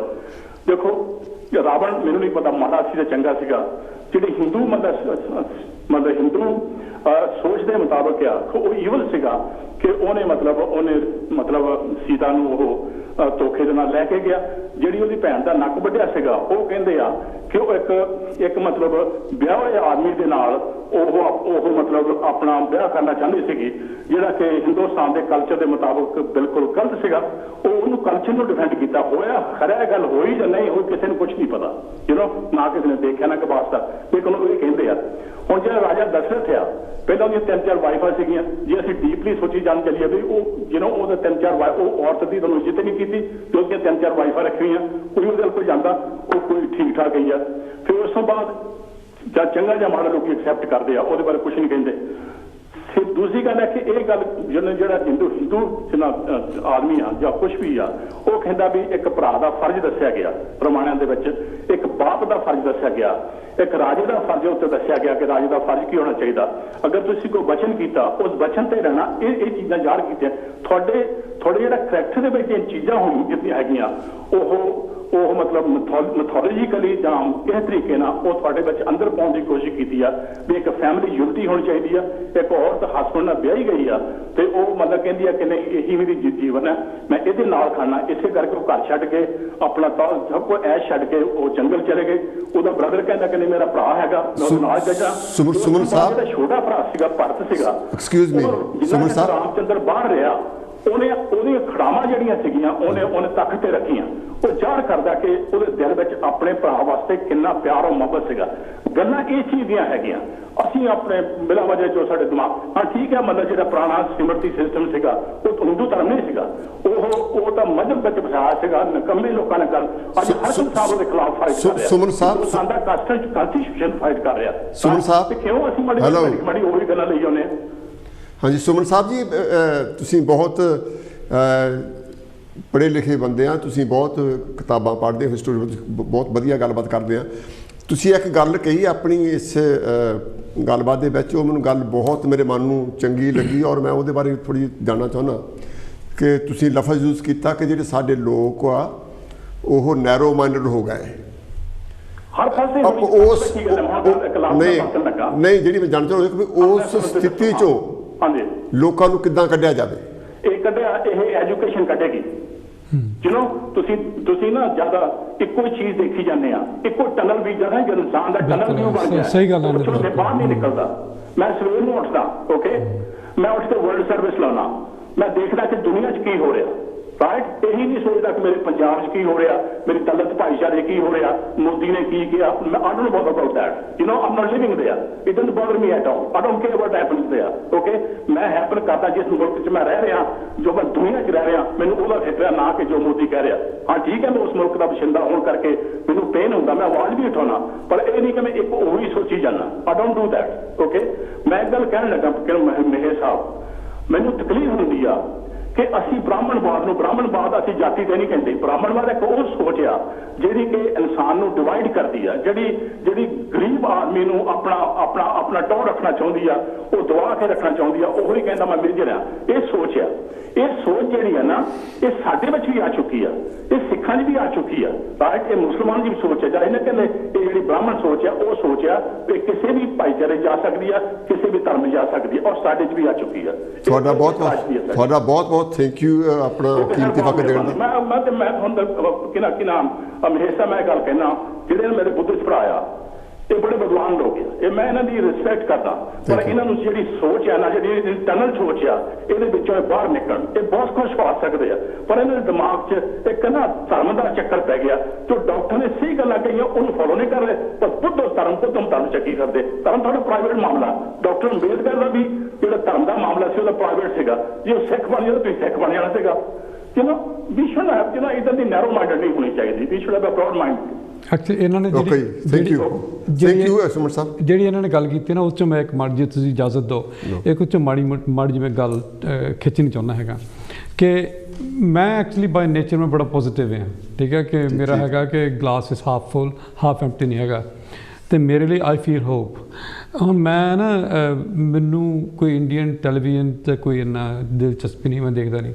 ਪਿੱਛੇ ਜੇ ਨਾ ਕੋਈ ਦੋ ਤਿੰਨ ਦਿਨ ਪਹਿਲਾਂ ਮੈਂ ਨਾ ਕੋਈ ਐਵੇਂ NDTV 'ਤੇ ਨਾ ਕੋਈ ਦੇਖ ਲਿਆ, ਕੋਈ ਇੱਕ ਕਲਿੱਪ ਜਿਹਾ ਦੇਖਿਆ, ਬਿਹਾਰ 'ਚ ਤੁਹਾਨੂੰ ਪਤਾ ਇਲੈਕਸ਼ਨਾਂ ਹੋ ਰਹੀਆਂ ਨੇ, ਅਤੇ ਇੱਕ ਰਿਪੋਰਟਰ ਗਿਆ ਉਹ ਪਿੰਡ 'ਚ, ਅਤੇ ਉਹ ਜਿਹੜੇ ਕਸਬੇ ਦੇ ਲੋਕ ਸੀ ਜਿਹੜਾ ਨੂੰ ਇੰਟਰਵਿਊ ਕਰ ਰਿਹਾ ਉਹਨਾਂ ਨੂੰ, ਉਹ ਮਤਲਬ ਛੋਟੇ ਤਬਕੇ ਦੇ ਹੋਣਗੇ, ਯਾਦਵ ਹੋਣਗੇ ਜਾਂ ਹੋਰ OBC ਵਗੈਰਾ ਹੋਣਗੇ, ਅਤੇ ਉਹਨੂੰ ਪੁੱਛ ਰਿਹਾ ਰੋਟੀ ਕੱਪੜੇ ਮਕਾਨ ਬਾਰੇ। ਇੱਕ ਬੰਦੇ ਨੂੰ ਉਹ ਪੁੱਛਿਆ ਉਹਨੂੰ ਕਿ ਆਪਕੋ ਕਿਆ चाहिए रोटी कपड़ा मकान, बंदा कहता नहीं हमें रोटी कपड़ा मकान नहीं चाहिए, तो रिपोर्टर कहता क्या चाहिए आपको, हमें शिक्षा चाहिए, अगर हमें शिक्षा मिले तो रोटी कपड़ा मकान हम खुद ले लेंगे आपसे, खुद खींच लें से बेसिकली। हेलो जी, कौन सा स्वागत है थोड़ा। हेलो जी। हेलो, हाँ जी, हाँ बिरदी साहब, हाँ जी मेरे स्वागत थोड़ा बहुत की कहना चाਹੁੰਦੇ? मतलब जस्ट नहीं मेरे को ਸੀਗਾ ਇੱਕ ਮਿੰਟ, ਮੈਂ ਕਿਹਾ ਤੁਹਾਡਾ ਸ਼ੇਅਰ ਕਰਾਂ ਪ੍ਰੋਗਰਾਮ। ਮੈਂ ਦੇਖ ਰਿਹਾ ਸੀਗਾ, ਬਹੁਤ ਵਧੀਆ ਟੌਪਿਕ ਤੁਸੀਂ ਟੱਚ ਕੀਤਾ ਹੈ, ਅਤੇ ਇਹਦੇ ਵਾਸਤੇ ਬਹੁਤ ਹੀ ਕੰਮ ਕਰਨ ਦੀ ਲੋੜ ਆ। ਪਰ ਮੈਂ ਤਾਂ ਤੁਹਾਨੂੰ ਛੋਟ ਵਿੱਚ ਜਿੰਨਾ ਕੁ ਮੈਂ ਤੁਹਾਨੂੰ ਆਪਣਾ ਕੰਟਰੀਬਿਊਟ ਕਰਨਾ ਚਾਹੁੰਦਾ ਉਹ ਇਹ ਹੈ ਕਿ ਜਿਹੜੇ ਮਨੁੱਖੀ ਦਿਮਾਗ ਹੈਗੇ ਨੇ ਜੀ, ਉਹ ਇੱਕ ਦੇ ਮਾਈਂਡਸ ਆਰ ਲਾਈਕ ਪੈਰਾਸ਼ੂਟ, ਦੇ ਫੰਕਸ਼ਨ ਓਨਲੀ ਵੈਨ ਦੇ ਓਪਨ। ਦਿਮਾਗ ਸਾਡੇ ਪੈਰਾਸ਼ੂਟ ਦੀ ਨਿਆਈ ਹੈ, ਜਦੋਂ ਇਹ ਖੁੱਲ੍ਹਦੇ ਆ ਉਦੋਂ ਹੀ ਕੰਮ ਕਰਦੇ ਆ। ਜੇ ਪੈਰਾਸ਼ੂਟ ਨਾ ਖੁੱਲ੍ਹੇ ਤਾਂ ਆਪਾਂ ਸੋਚ ਸਕਦੇ ਹਾਂ ਕਿ ਮਤਲਬ ਲਾਈਫ ਹੈ ਜਾਂ ਡੈਥ ਹੈ। ਲੋਕਾਂ ਨੂੰ ਸਦੀਆਂ ਤੋਂ ਮਤਲਬ ਸਟੀਰੀਓਟਾਈਪ ਬਣਾ ਕੇ, ਤੇ ਅੱਜ ਅਸੀਂ ਜਿੱਧਰੋਂ ਮਰਜ਼ੀ ਮਤਲਬ ਗੱਲ ਸ਼ੁਰੂ ਕਰੀਏ, ਸਵਾਲ ਇਹ ਹੈ ਕਿ ਜਦੋਂ ਮਨੁੱਖੀ ਅਧਿਕਾਰ, ਮਨੁੱਖੀ ਹੱਕ ਤੇ ਮਨੁੱਖੀ ਬਰਾਬਰੀ ਮਨੁੱਖਾਂ ਨੂੰ ਨਾ ਮਿਲੇ ਤੇ ਸਟਰਗਲ ਹੋਣੀ ਲਾਜ਼ਮੀ ਹੈ। ਔਰ ਉਹ ਸਟਰਗਲ ਜਿਹੜੀ ਹੈ ਮੈਂ ਸਮਝਦਾ ਕਿ ਸਾਰੇ ਹਿੰਦੁਸਤਾਨ ਵਿੱਚ ਸ਼ੁਰੂ ਹੋ ਚੁੱਕੀ ਹੈ, ਭਾਵੇਂ ਉਹ ਸਮੋਲ ਸਕੇਲ 'ਤੇ ਆ ਜਾਂ ਵੱਡੇ 'ਤੇ ਆ। ਪਰ ਪੰਜਾਬ ਵਿੱਚ ਜਿਹੜੇ ਮਜ਼ਦੂਰ ਤੇ ਕਿਸਾਨ, ਉਹਨਾਂ ਨੇ ਇੱਕ ਹੋ ਕੇ ਇੱਕ ਬਹੁਤ ਵਧੀਆ ਸਾਈਨ ਦਿੱਤਾ ਹੈ ਲੋਕਾਂ ਨੂੰ ਕਿ ਜਿਹੜੇ ਇਹ ਪਿਛਲੇ ਮਿੱਥ ਆ ਜਾਂ ਹੋ ਰਿਹਾ, ਉਹਦੇ ਨੂੰ ਹੀ ਅੱਜ ਦੇ ਰਾਵਣਾਂ ਨੂੰ ਪਛਾਣਨ ਦੀ ਕੋਸ਼ਿਸ਼ ਕਰੋ। ਕਿਉਂਕਿ ਜੇ ਅਸੀਂ ਹਿਸਟਰੀ ਵੱਲ ਬਾਹਰ ਜਾਵਾਂਗੇ ਤੇ ਉਹਦੇ ਵਿੱਚ ਲੋਕ ਜਿਹੜੇ ਆ ਉਹ ਉਹਨਾਂ ਸੋਚ ਨਹੀਂ ਸਕਦੇ। ਸਾਨੂੰ ਉਹਨਾਂ ਦੇ ਸਮੇਂ, ਉਹਨਾਂ ਦੀ ਸੋਚ ਦੇ ਮੁਤਾਬਕ ਉਹਨਾਂ ਦੇ ਹਾਣ ਦੀ ਗੱਲ ਕਰਕੇ ਅੱਗੇ ਤੁਰਨ ਦੀ ਲੋੜ ਹੈਗੀ ਆ।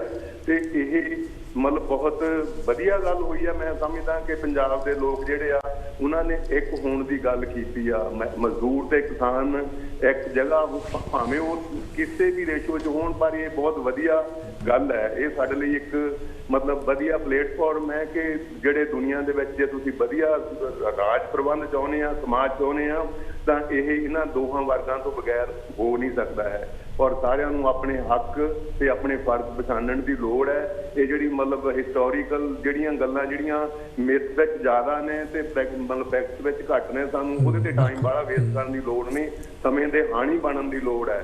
ਸਮੇਂ ਦੇ ਹਾਣੀ ਬਣ ਕੇ ਹੀ ਅਸੀਂ ਪੁਰਾਣੇ ਹਥਿਆਰਾਂ ਨਾਲ, ਪੁਰਾਣੇ ਟੂਲਾਂ ਨਾਲ ਕੱਲ੍ਹ ਦੇ ਮਤਲਬ ਜਿਹੜੇ ਸਿਸਟਮ ਹੈ ਉਹਨੂੰ ਚੇਂਜ ਨਹੀਂ ਕਰ ਸਕਦੇ, ਜਾਂ ਅਸੀਂ ਉਹਨੂੰ ਮਤਲਬ ਵਧੀਆ ਨਹੀਂ ਕਰ ਸਕਦੇ। ਇਸ ਕਰਕੇ ਸਾਨੂੰ ਸਮੇਂ ਦੇ ਹਾਣੀ ਬਣਨਾ ਚਾਹੀਦਾ ਹੈ, ਔਰ ਜਿਹੜੀ ਚੰਗੀ ਚੀਜ਼ ਹੋ ਰਹੀ ਆ ਉਹਦਾ ਸਮਰਥਨ ਕਰਨਾ ਚਾਹੀਦਾ ਹੈ ਜਿਸ ਵੀ ਕਪੈਸਿਟੀ ਵਿੱਚ ਅਸੀਂ ਹੈਗੇ ਹਾਂ।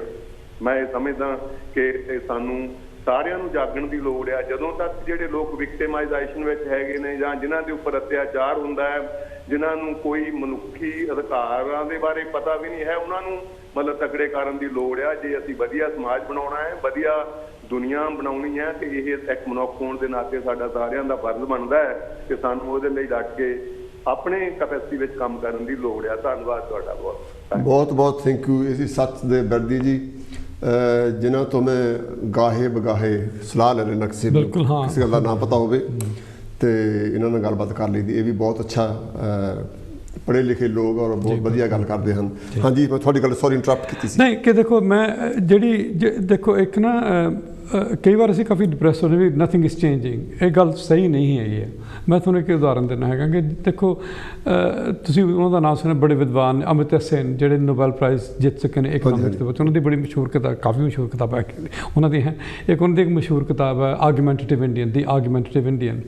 ਉਹਦੇ ਵਿੱਚ ਉਹਨਾਂ ਦਾ ਥੀਸਿਸ, ਉਹਨਾਂ ਦੀ ਆਰਗੂਮੈਂਟ ਇਹ ਹੈ ਕਿ ਹਿੰਦੁਸਤਾਨ ਦਾ ਜਿਹੜਾ ਕਲਚਰ ਹੈ, ਜਿਹੜੀ ਸਾਡੀ ਤਹਿਜ਼ੀਬ ਹੈ, ਉਹਦੇ ਵਿੱਚ ਬੜੀ ਪੁਰਾਣੀ ਟ੍ਰੈਡੀਸ਼ਨ ਹੈ ਸਕੈਪਟਿਸਿਜ਼ਮ ਦੀ, ਬੜੀ ਪੁਰਾਣੀ ਟ੍ਰੈਡੀਸ਼ਨ ਹੈ ਕੁਐਸਚਨਿੰਗ ਦੀ। ਮੈਂ ਤੁਹਾਨੂੰ ਉਦਾਹਰਨ ਦੇਣਾ ਹੈ ਉਹਦਾ ਕਿ ਦੇਖੋ ਜੇ ਇੱਕ ਪਾਸੇ ਲੋਕ ਕਹਿੰਦੇ ਨਾ ਵੀ ਰਾਮ ਵੀ ਬੜਾ ਦੇਵਤਾ ਸੀਗਾ, ਦੇਵ ਸੀ, ਰੱਬ ਸੀਗਾ, ਦੂਜੇ ਪਾਸੇ ਲੋਕ ਉਹ ਵੀ ਕੁਐਸਚਨ ਕਰਦੇ ਆ ਕਿ ਜੋ ਸੀਤਾ ਦੇ ਨਾਲ ਹੋਇਆ, ਜੋ ਰਾਮ ਨੇ ਕੀਤਾ ਸੀਤਾ ਦੇ ਨਾਲ, ਉਹ ਕਿਸ ਤਰ੍ਹਾਂ ਸੀਗਾ। ਹੈਲੋ ਜੀ, ਕੌਣ ਤੇ ਕਿਥੋਂ ਦਾ ਸਵਾਗਤ ਹੈ ਤੁਹਾਡਾ ਜੀ। ਹੈਲੋ, ਹਾਂਜੀ ਹਾਂਜੀ, ਕੀ ਕਹਿਣਾ ਚਾਹੁੰਦੇ? ਸਵਾਗਤ ਹੈ ਤੁਹਾਡਾ ਬਹੁਤ ਬਹੁਤ। ਹੈਲੋ ਜੀ, ਜੈ ਭੀਮ ਜੈ ਗੁਰਦੇਵ ਜੀ। ਜੈ ਭੀਮ ਜੈ ਗੁਰਦੇਵ ਜੀ, ਕੀ ਕਹਿਣਾ ਚਾਹੁੰਦੇ? ਮੈਂ ਪ੍ਰੇਮਾਲ ਲੰਡਨ ਤੋਂ ਬੋਲ ਰਿਹਾ ਜੀ। ਸਵਾਗਤ ਹੈ ਤੁਹਾਡਾ ਬਹੁਤ ਬਹੁਤ ਮਾਨ ਸਾਹਿਬ। ਪਹਿਲਾਂ ਤਾਂ ਤੁਸੀਂ ਦੁਸਹਿਰੇ ਦੀਆਂ ਗੱਲਾਂ ਕਰ ਰਹੇ ਹੋ। ਪਹਿਲਾਂ ਤਾਂ ਇਹ ਜਿੰਨੇ ਵੀ ਇਹ ਤਿਉਹਾਰ ਹੈ ਨਾ, ਇਹ ਸਾਰੇ ਹੀ ਮਿੱਥ ਆ। ਪਹਿਲੀ ਤਾਂ ਗੱਲ ਹੈ, ਸੀਤਾ ਦੇ ਅੱਜ ਤੱਕ ਪਿਤਾ ਦਾ ਨਾਂ ਨਹੀਂ ਪਤਾ ਲੱਗਿਆ ਵੀ ਕੌਣ ਸੀ। ਜੇ ਕੋਈ ਹਿਸਟਰੀ ਵਿੱਚ ਜਾਣਦਾ ਮੈਨੂੰ ਦੱਸ ਦੇਵੇ ਕਿ ਸੀਤਾ ਦਾ ਜਨਮ ਕਿੱਦਾਂ ਹੋਇਆ ਸੀ, ਉਹਨਾਂ ਦਾ ਪਿਤਾ ਦੇ ਨਾਂ ਕੀ ਸੀ। ਕਿਉਂਕਿ ਇਹ ਜਿਹੜੀਆਂ ਗੱਲਾਂ ਇਹ ਬਣਾਈਆਂ ਗਈਆਂ ਨੇ ਸਾਰੀਆਂ ਇਹ ਮਨ ਘੜਤ ਕਹਾਣੀਆਂ ਹੈਗੀਆਂ ਆ। ਤੇ ਦੂਸਰੀ ਗੱਲ ਇਹ ਹੈ ਕਿ ਸਾਡਾ ਜਿਹੜੇ ਸਮਾਜ ਹੈ ਨਾ, ਉਹ ਲੀਕ ਦਾ ਫਕੀਰ ਹੈਗਾ ਆ, ਅੰਧ ਵਿਸ਼ਵਾਸ ਦੇ ਵਿੱਚ ਜ਼ਿਆਦਾ ਯਕੀਨ ਕਰਦਾ। ਕਿਉਂਕਿ ਇਹ ਜਿਹੜੇ ਰਸਮੋ ਰਿਵਾਜ ਆ, ਇਹ ਬਿਜ਼ਨਸ ਬਣਾ ਲਿਆ। ਸਾਡੇ ਲੋਕ ਇਹਨੂੰ ਜ਼ਿਆਦਾ ਮੰਨਦੇ ਹੈਗੇ ਔਰ ਆਪਣਾ ਪੈਸਾ ਬਰਬਾਦ ਕਰਦੇ ਇਹਨਾਂ ਚੀਜ਼ਾਂ ਮਗਰ ਲੱਗ ਕੇ। ਸਾਨੂੰ ਸੋਚਣਾ ਚਾਹੀਦਾ ਹੈ ਕਿ ਸਾਡੇ ਬੱਚਿਆਂ ਦੀ ਸਿੱਖਿਆ ਕਿੱਦਾਂ ਦਿੱਤੀ ਜਾਵੇ ਔਰ ਕਿੱਦਾਂ ਉਹ ਗਿਆਨਵਾਨ ਬਣਨ। ਕਿ ਪਹਿਲੀ ਤਾਂ ਗੱਲ ਇਹ ਹੈਗੀ ਹੈ ਕਿ ਜਿਹੜਾ ਇਹ ਤਿਉਹਾਰ ਹੈਗੇ ਆ, ਇਹ ਸਾਡੇ ਵਾਸਤੇ ਇਹਨਾਂ ਦਾ ਫਾਇਦਾ ਕੀ ਆ ਔਰ ਮਨਾਉਣ ਦਾ ਕੀ ਫਾਇਦਾ? ਕੋਈ ਫਾਇਦਾ ਨਹੀਂ ਇਹਨਾਂ ਦਾ। ਤੇ ਜਿਹੜਾ ਰਾਵਣ ਸੀਗਾ, ਉਹਦਾ ਵੀ ਇੱਕ ਬਹੁਤ ਪੜ੍ਹਿਆ ਲਿਖਿਆ ਇਨਸਾਨ ਸੀਗਾ। ਕਿ ਪਹਿਲੀ ਤਾਂ ਗੱਲ ਹੈ ਕਿ ਉਹਨੇ, ਜਿੱਦਾਂ ਤੁਸੀਂ ਦੱਸਿਆ, ਸਰੂਪਨਖਾ ਦਾ ਜਿਹੜਾ ਉਹਨਾਂ ਲਕਸ਼ਮਣ ਨੇ ਕਿਹਦਾ ਨੱਕ ਵੱਢਿਆ ਸੀ ਜਾਂ ਉਹਦੀ ਬੇਇੱਜ਼ਤੀ ਕੀਤੀ ਔਰ ਉਹਦਾ ਬਦਲਾ ਕਿਹੜਾ ਭਰਾ ਆਇਆ। ਤੇ ਦੂਸਰੀ ਗੱਲ ਇਹ ਹੈ ਕਿ ਰਾਵਣ ਨੂੰ ਅੱਜ ਤੱਕ ਰਜਾਲੀ ਜਾਂਦੇ ਆ। ਉਹਨੂੰ ਇਕੱਲੇ ਨੂੰ ਨਹੀਂ, ਨਾਲ ਉਹਦੇ ਔਲਾਦ ਨੂੰ ਵੀ, ਮੇਘਨਾਥ ਨੂੰ ਵੀ ਤੇ ਦੂਸਰਿਆਂ ਨੂੰ, ਸਾਰਿਆਂ ਨੂੰ ਜਾਲੀ ਜਾਂਦੇ ਆ। ਜਿਹੜੇ ਅੱਜ ਭਾਰਤ ਦੇ ਵਿੱਚ ਬਲਾਤਕਾਰ ਹੁੰਦੇ ਆ, ਉਹਨਾਂ ਨੂੰ ਕਿਉਂ ਨਹੀਂ ਜਾਲਦੇ? ਉਹਨਾਂ ਨੂੰ ਕਿਉਂ ਨਹੀਂ ਮਤਲਬ ਉਹਨਾਂ ਦਾ ਸਤਿਕਾਰ ਕਰਦੇ? ਤਾਂ ਤੇ ਦੂਸਰੀ ਗੱਲ ਇਹ ਹੈਗੀ ਹੈ ਕਿ ਜਿਹੜੀ ਹੁਣ ਮਹਾਭਾਰਤ ਆ, ਮਹਾਭਾਰਤ ਦੇ ਵਿੱਚ ਦੁਰਯੋਧਨ ਨੇ ਤੇ ਉਹਨੂੰ ਕਿਤੇ ਨਾ ਦ੍ਰੋਪਦੀ ਨੂੰ ਸ਼ਰੇਆਮ ਨੰਗਾ ਕਰਨ ਦੀ ਕੋਸ਼ਿਸ਼ ਕੀਤੀ। ਉਹ ਬੇਇੱਜ਼ਤੀ ਤਾਂ ਉਹ ਆ ਜਿਹੜੀ ਦਰਬਾਰ ਦੇ ਵਿੱਚ ਕੀਤੀ ਗਈ। ਕਿਉਂਕਿ ਇਹਨਾਂ ਲੋਕਾਂ ਦੀ, ਇਹਨਾਂ ਦੇ ਆਪਣੇ, ਇਹਨਾਂ ਦੇ ਸਾਡੇ ਲੋਕਾਂ ਨੂੰ ਬੇਵਕੂਫ ਬਣਾਉਣ ਦੀ ਖਾਤਰ ਸਾਰੀਆਂ ਮਹਾਭਾਰਤ ਤੇ ਸਾਰੇ ਰਮਾਇਣ, ਸਾਰੇ ਇਹ ਜਿਹੜੀਆਂ ਬਣਾਈਆਂ ਗਈਆਂ ਨਾ, ਸਾਡੇ ਲੋਕ ਅੰਧ ਵਿਸ਼ਵਾਸ ਦੇ ਵਿੱਚ ਫਸੇ ਆ, ਲੀਕ ਦੇ ਫਕੀਰ ਆ। ਉਹ ਇੱਕ ਗੱਲ ਮੈਂ 1 ਮਿੰਟ ਲੈਣੀ, ਲੀਕ ਦੇ ਫਕੀਰ ਕਿੱਦਾਂ? ਕਿਉਂਕਿ ਬੀਰਬਲ ਨੇ ਕਿਹਾ ਅਕਬਰ ਨੂੰ ਕਿ ਲੋਕ ਸਾਡੇ ਲੀਕ ਦੇ ਫਕੀਰ ਆ। ਉਹ ਕਹਿਣ ਲੱਗਾ ਕਿੱਦਾਂ? ਕਹਿੰਦਾ ਜੀ ਮੈਂ ਤੁਹਾਨੂੰ ਦੱਸੂਗਾ। ਉਹਨੇ ਕੀ ਕੀਤਾ, ਇੱਕ ਗਧਾ ਲਿਆ, ਗਧਾ ਲੈ ਕੇ ਉਹਨੂੰ ਮਾਰ ਕੇ ਤੇ ਦੱਬ ਦਿੱਤਾ, ਉੱਤੇ ਬਣਾਤੀ ਸਮਾਧ। ਤਾਂ ਰਾਤ ਨੂੰ ਜਾ ਕੇ ਉੱਥੇ ਦੀਵਾ ਡੰਗ ਦਿੱਤਾ। ਉਹ ਦੂਜੇ ਹੋਰ ਗਏ, ਉਹਨੇ ਕੋਈ ਸੁੱਖ ਲਈ ਉਹਨੇ ਵੀ ਦੀਵਾ ਡੰਗ ਦਿੱਤਾ। ਇੱਕ ਦਿਨ ਬਹੁਤ ਲੋਕ ਇਕੱਠੇ ਹੋ ਗਏ ਤੇ ਮੇਲਾ ਲੱਗਣ ਲੱਗ ਪਿਆ ਉੱਥੇ। ਤੇ ਅਕਬਰ ਨੂੰ ਕਹਿੰਦਾ ਜੀ ਇੱਥੇ ਮੰਦਿਰ ਬਣਾ ਦਿਓ। ਤੇ ਉਹਨੇ ਮੰਦਿਰ ਬਣਾਤਾ। ਉਹਦਾ ਮੰਦਿਰ ਦਾ ਨਾਮ ਰੱਖ ਦਿੱਤਾ ਗੰਧਾਰ ਹੁਸੈਨ ਮੰਦਿਰ। ਠੀਕ ਹੈ, ਹਾਂਜੀ। ਤੇ ਉਹ ਜਿਸ ਵੇਲੇ ਮੇਲਾ ਬਹੁਤ ਲੱਗਾ ਹੈ ਤੇ ਅਕਬਰ ਨੂੰ ਕਹਿਣ ਲੱਗਾ, ਬੀਰਬਲ ਕਹਿੰਦਾ ਜੀ ਇਹ ਮੰਦਿਰ ਨੂੰ ਢਾਹ ਦਿਓ। ਕਹਿੰਦਾ ਤੇਰਾ ਦਿਮਾਗ ਖਰਾਬ ਆ? ਕਹਿੰਦਾ ਲੋਕ ਇੰਨੇ ਇਕੱਠੇ ਹੋਏ ਆ, ਇਹ ਕਹਿੰਦਾ ਇਹ ਤਾਂ ਪੂਜਣ ਵਾਲੀ ਜਗ੍ਹਾ ਆ। ਜਿਸ ਵੇਲੇ ਉਹਨੇ ਮੰਦਿਰ ਢਾਤਾ, ਉਹਦੇ ਵਿੱਚ ਸੀਗਾ ਗਧਾ ਮਰਿਆ ਆ, ਉਹਦੀ ਲੋਕ ਪੂਜਾ ਕਰਦੇ ਰਹੇ। ਤਾਂ ਮੈਂ ਕਹਿੰਦਾ ਵੀ ਸਾਡੇ ਲੋਕ ਜਿਹੜੇ ਲੀਕ ਦੇ ਫਕੀਰ ਆ, ਉਹ ਜਾਣਕਾਰੀ ਨਹੀਂ ਰੱਖਦੇ, ਲੋਕ ਆਵਾਗਾਉਣੇ ਦੀਵੇ ਜਾਲੀ ਜਾਂਦੇ ਆ। ਮਾਨ ਸਾਹਿਬ ਤੁਹਾਡਾ ਬਹੁਤ ਬਹੁਤ ਥੈਂਕ ਯੂ। ਥਾਤੋਂ ਮੈਂ ਉਹੀ ਪੁੱਛਣਾ ਚਾਹੁੰਦਾ ਵੀ ਹੱਲ ਕੀ ਹੈ ਇਹਦਾ? ਹਾਂਜੀ, ਹੱਲ ਕੀ ਹੈ? ਹੱਲ ਇਹੀ ਆ ਜੀ ਕਿ ਇਹਦਾ ਜਿਹੜਾ ਹਿਸਟਰੀ ਆ ਉਹਨੂੰ ਜਾਣਨਾ ਚਾਹੀਦਾ ਆ ਵੀ ਅਸੀਂ ਬਿਨਾਂ ਪੁੱਛੇ ਤੇ ਕਿਉਂ ਅਸੀਂ ਮੰਨਦੇ ਆ। ਜਾਣਕਾਰੀ ਦੀ ਲੋੜ ਹੈ, ਜਾਣਕਾਰੀ ਪੈਦਾ ਕਰਨੀ ਚਾਹੀਦੀ ਹੈ। ਹੁਣ ਇੱਕ ਮਿੰਟ ਮੈਂ ਤੁਹਾਡਾ ਹੋਰ ਲੈਣਾ। ਕੋਈ ਨਹੀਂ, ਤੇ 1 ਮਿੰਟ ਉਹ ਤਾਂ ਲੈਣਾ। ਇੱਕ ਆਦਮੀ ਹਸਬੈਂਡ ਤੇ ਵਾਈਫ ਸੀਗੇ, ਉਹਨਾਂ ਨੂੰ ਅੱਖਾਂ ਤੋਂ ਦਿਖਾਈ ਨਹੀਂ ਸੀ ਦਿੰਦਾ, ਉਹਨਾਂ ਤੋਂ ਅੱਖਾਂ ਨੂੰ ਦਿਖਾਈ ਨਹੀਂ ਸੀ ਦਿੰਦਾ ਕਿਤੇ ਟਾਈਮ ਪਾ ਕੇ। ਉਹ ਜਿਸ ਵੇਲੇ ਉਹ ਰੋਟੀ ਬਣਾਉਂਦੀ ਸੀ ਨਾ, ਉਹਦੀ ਮਿਸੇਜ ਤਾਂ ਕੁੱਤਾ ਜਿਹੜਾ ਰੋਜ਼ ਆ ਕੇ ਰੋਟੀ ਚੱਕ ਕੇ ਲੈ ਜਾਂਦੀ ਸੀ, ਦੌੜ ਜਾਂਦਾ ਸੀ। ਤਾਂ ਉਹਨੇ ਕੀ ਕੀਤਾ, ਆਪਣੇ ਆਦਮੀ ਨੂੰ ਕਿਹਾ ਵੀ ਤੁਸੀਂ ਏਦਾਂ ਕਰੋ, ਆ ਡੰਡਾ ਲੈ ਕੇ ਬਹਿ ਜਾਓ। ਤੇ ਜਦੋਂ ਕੁੱਤਾ ਆਇਆ ਤੇ ਉਦਾਂ ਹੀ ਖੜਾਕਾ ਕਰੀ ਜਾਵੇ, ਇੱਧਰ ਤੇ ਇੱਧਰ ਤੇ ਇੱਧਰ। ਉਹ ਕੁੱਤਾ ਫਿਰ ਡਰਦਾ ਆਇਆ ਕਰਨ ਕਰੇ। ਉਹ ਇੱਕ ਦਿਨ ਉਹਨਾਂ ਦੇ ਬੱਚਾ ਹੋ ਗਿਆ ਤੇ ਬੱਚਾ ਜਵਾਨ ਹੋ ਗਿਆ, ਉਹਨੇ ਬੱਚੇ ਦਾ ਵਿਆਹ ਕਰ ਦਿੱਤਾ। ਤਾਂ ਬੱਚੇ ਦਾ ਵਿਆਹ ਕਰ ਦਿੱਤਾ। ਉਹ ਜਿਹੜਾ ਬੱਚਾ ਸੀਗਾ, ਜਿਹੜਾ ਮੁੰਡਾ ਸੀਗਾ, ਉਹ ਜਦੋਂ ਉਹਦੀ ਵਾਈਫ ਰੋਟੀ ਬਣਾਉਣ ਲੱਗੀ ਤਾਂ ਉਹ ਡੰਡਾ ਲੈ ਕੇ ਜਿੱਦਾਂ ਉਹਦਾ ਡੈਡੀ ਕਰਦਾ ਹੁੰਦਾ ਸੀ ਉਦਾਂ ਹੀ ਕਰਨ ਲੱਗ ਪਿਆ ਕਿ ਡੰਡਾ ਇੱਧਰ ਮਾਰ ਦਿੰਦਾ, ਇੱਧਰ ਕਰ। ਉਹ ਘਰ ਵਾਲੀ ਕਹਿਣ ਲੱਗੀ ਵੀ ਇਹ ਕੀ ਗੱਲ ਹੈ? ਕਹਿੰਦਾ ਮੇਰੇ ਡੈਡੀ ਜਦੋਂ ਨਾ ਮੇਰੀ ਮੰਮੀ ਰੋਟੀ ਬਣਾਉਂਦੀ ਸੀ ਤਾਂ ਮੇਰੇ ਡੈਡੀ ਵੀ ਇਦਾਂ ਕਰਦਾ ਹੁੰਦਾ ਸੀ, ਵੀ ਤਾਂ ਕੁੱਤਾ ਨਹੀਂ ਸੀ ਆਉਂਦਾ। ਕਹਿੰਦੀ ਉਹਨੂੰ ਤਾਂ ਦੀਦਾ ਨਹੀਂ ਸੀ, ਵੀ ਤੈਨੂੰ ਤਾਂ ਦੀਦਾ ਕਿੱਦਾਂ ਹੈ? ਤਾਂ ਇਸ ਕਰਕੇ ਮੈਂ ਕਹਿੰਦਾ ਵੀ ਸਾਡੇ ਲੋਕ ਜਿਹੜੇ ਦੇਖਦੇ ਨਹੀਂ ਹੈ, ਸੋਚਦੇ ਨਹੀਂ ਹੈ। ਤੇ ਇਹ ਜੀ ਤੁਹਾਡਾ ਟਾਈਮ ਲੈਣ ਦਾ ਬਹੁਤ ਤੁਸੀਂ ਟਾਈਮ ਦਿੱਤਾ ਮੈਨੂੰ। ਬਹੁਤ ਥੈਂਕ ਯੂ। ਜੈ ਭੀਮ, ਜੈ ਬਹੁਤ ਬਹੁਤ ਧੰਨਵਾਦ ਤੁਹਾਡਾ। ਹਾਂਜੀ, ਥੋੜੀ ਗੱਲ ਉੱਥੇ ਚੱਲਦੀ ਸੀ। ਨਹੀਂ ਮੈਂ ਉਹ ਗੱਲ ਕਰ ਰਿਹਾ ਸੀ ਕਿ ਦੇਖੋ ਕਿ ਕਿਉਂਕਿ I am positive on this matter. ਆਪਾਂ ਕੋ ਮਿੰਟ ਰਹੇ 3-4 ਸਾਰੇ ਜੀ ਕਿ ਦੇਖੋ ਕਿ ਅੱਜ ਕੱਲ੍ਹ ਲੋਕ ਜਿਸ ਤਰ੍ਹਾਂ ਜਿਹੜੀ ਟ੍ਰੈਡੀਸ਼ਨ ਹੈ, ਜਿਹੜੀ ਰਸਮ ਰਿਵਾਜ ਹੈ, ਜ਼ਿਆਦਾਤਰ ਤੇ ਉਹਦਾ ਇੱਕ ਹੁੰਦਾ ਮਕਸਦ ਹੁੰਦਾ ਕਿ ਦੁਨੀਆ ਨੂੰ ਉਸ ਪੱਧਰ 'ਤੇ ਰੱਖੀਏ ਜਿੱਥੇ ਜਿਹੜਾ ਅਮੀਰ ਹੈ, ਜਿਹੜਾ ਤਾਕਤਵਰ ਹੈ, ਉਹ ਆਪਣੀ ਜਗ੍ਹਾ ਵਿੱਚ ਰਵੇ, ਜਿਹੜਾ ਥੱਲੇ ਬੰਦਾ ਲੱਗਿਆ ਉਹ ਥੱਲੇ ਹੀ ਰਵੇ।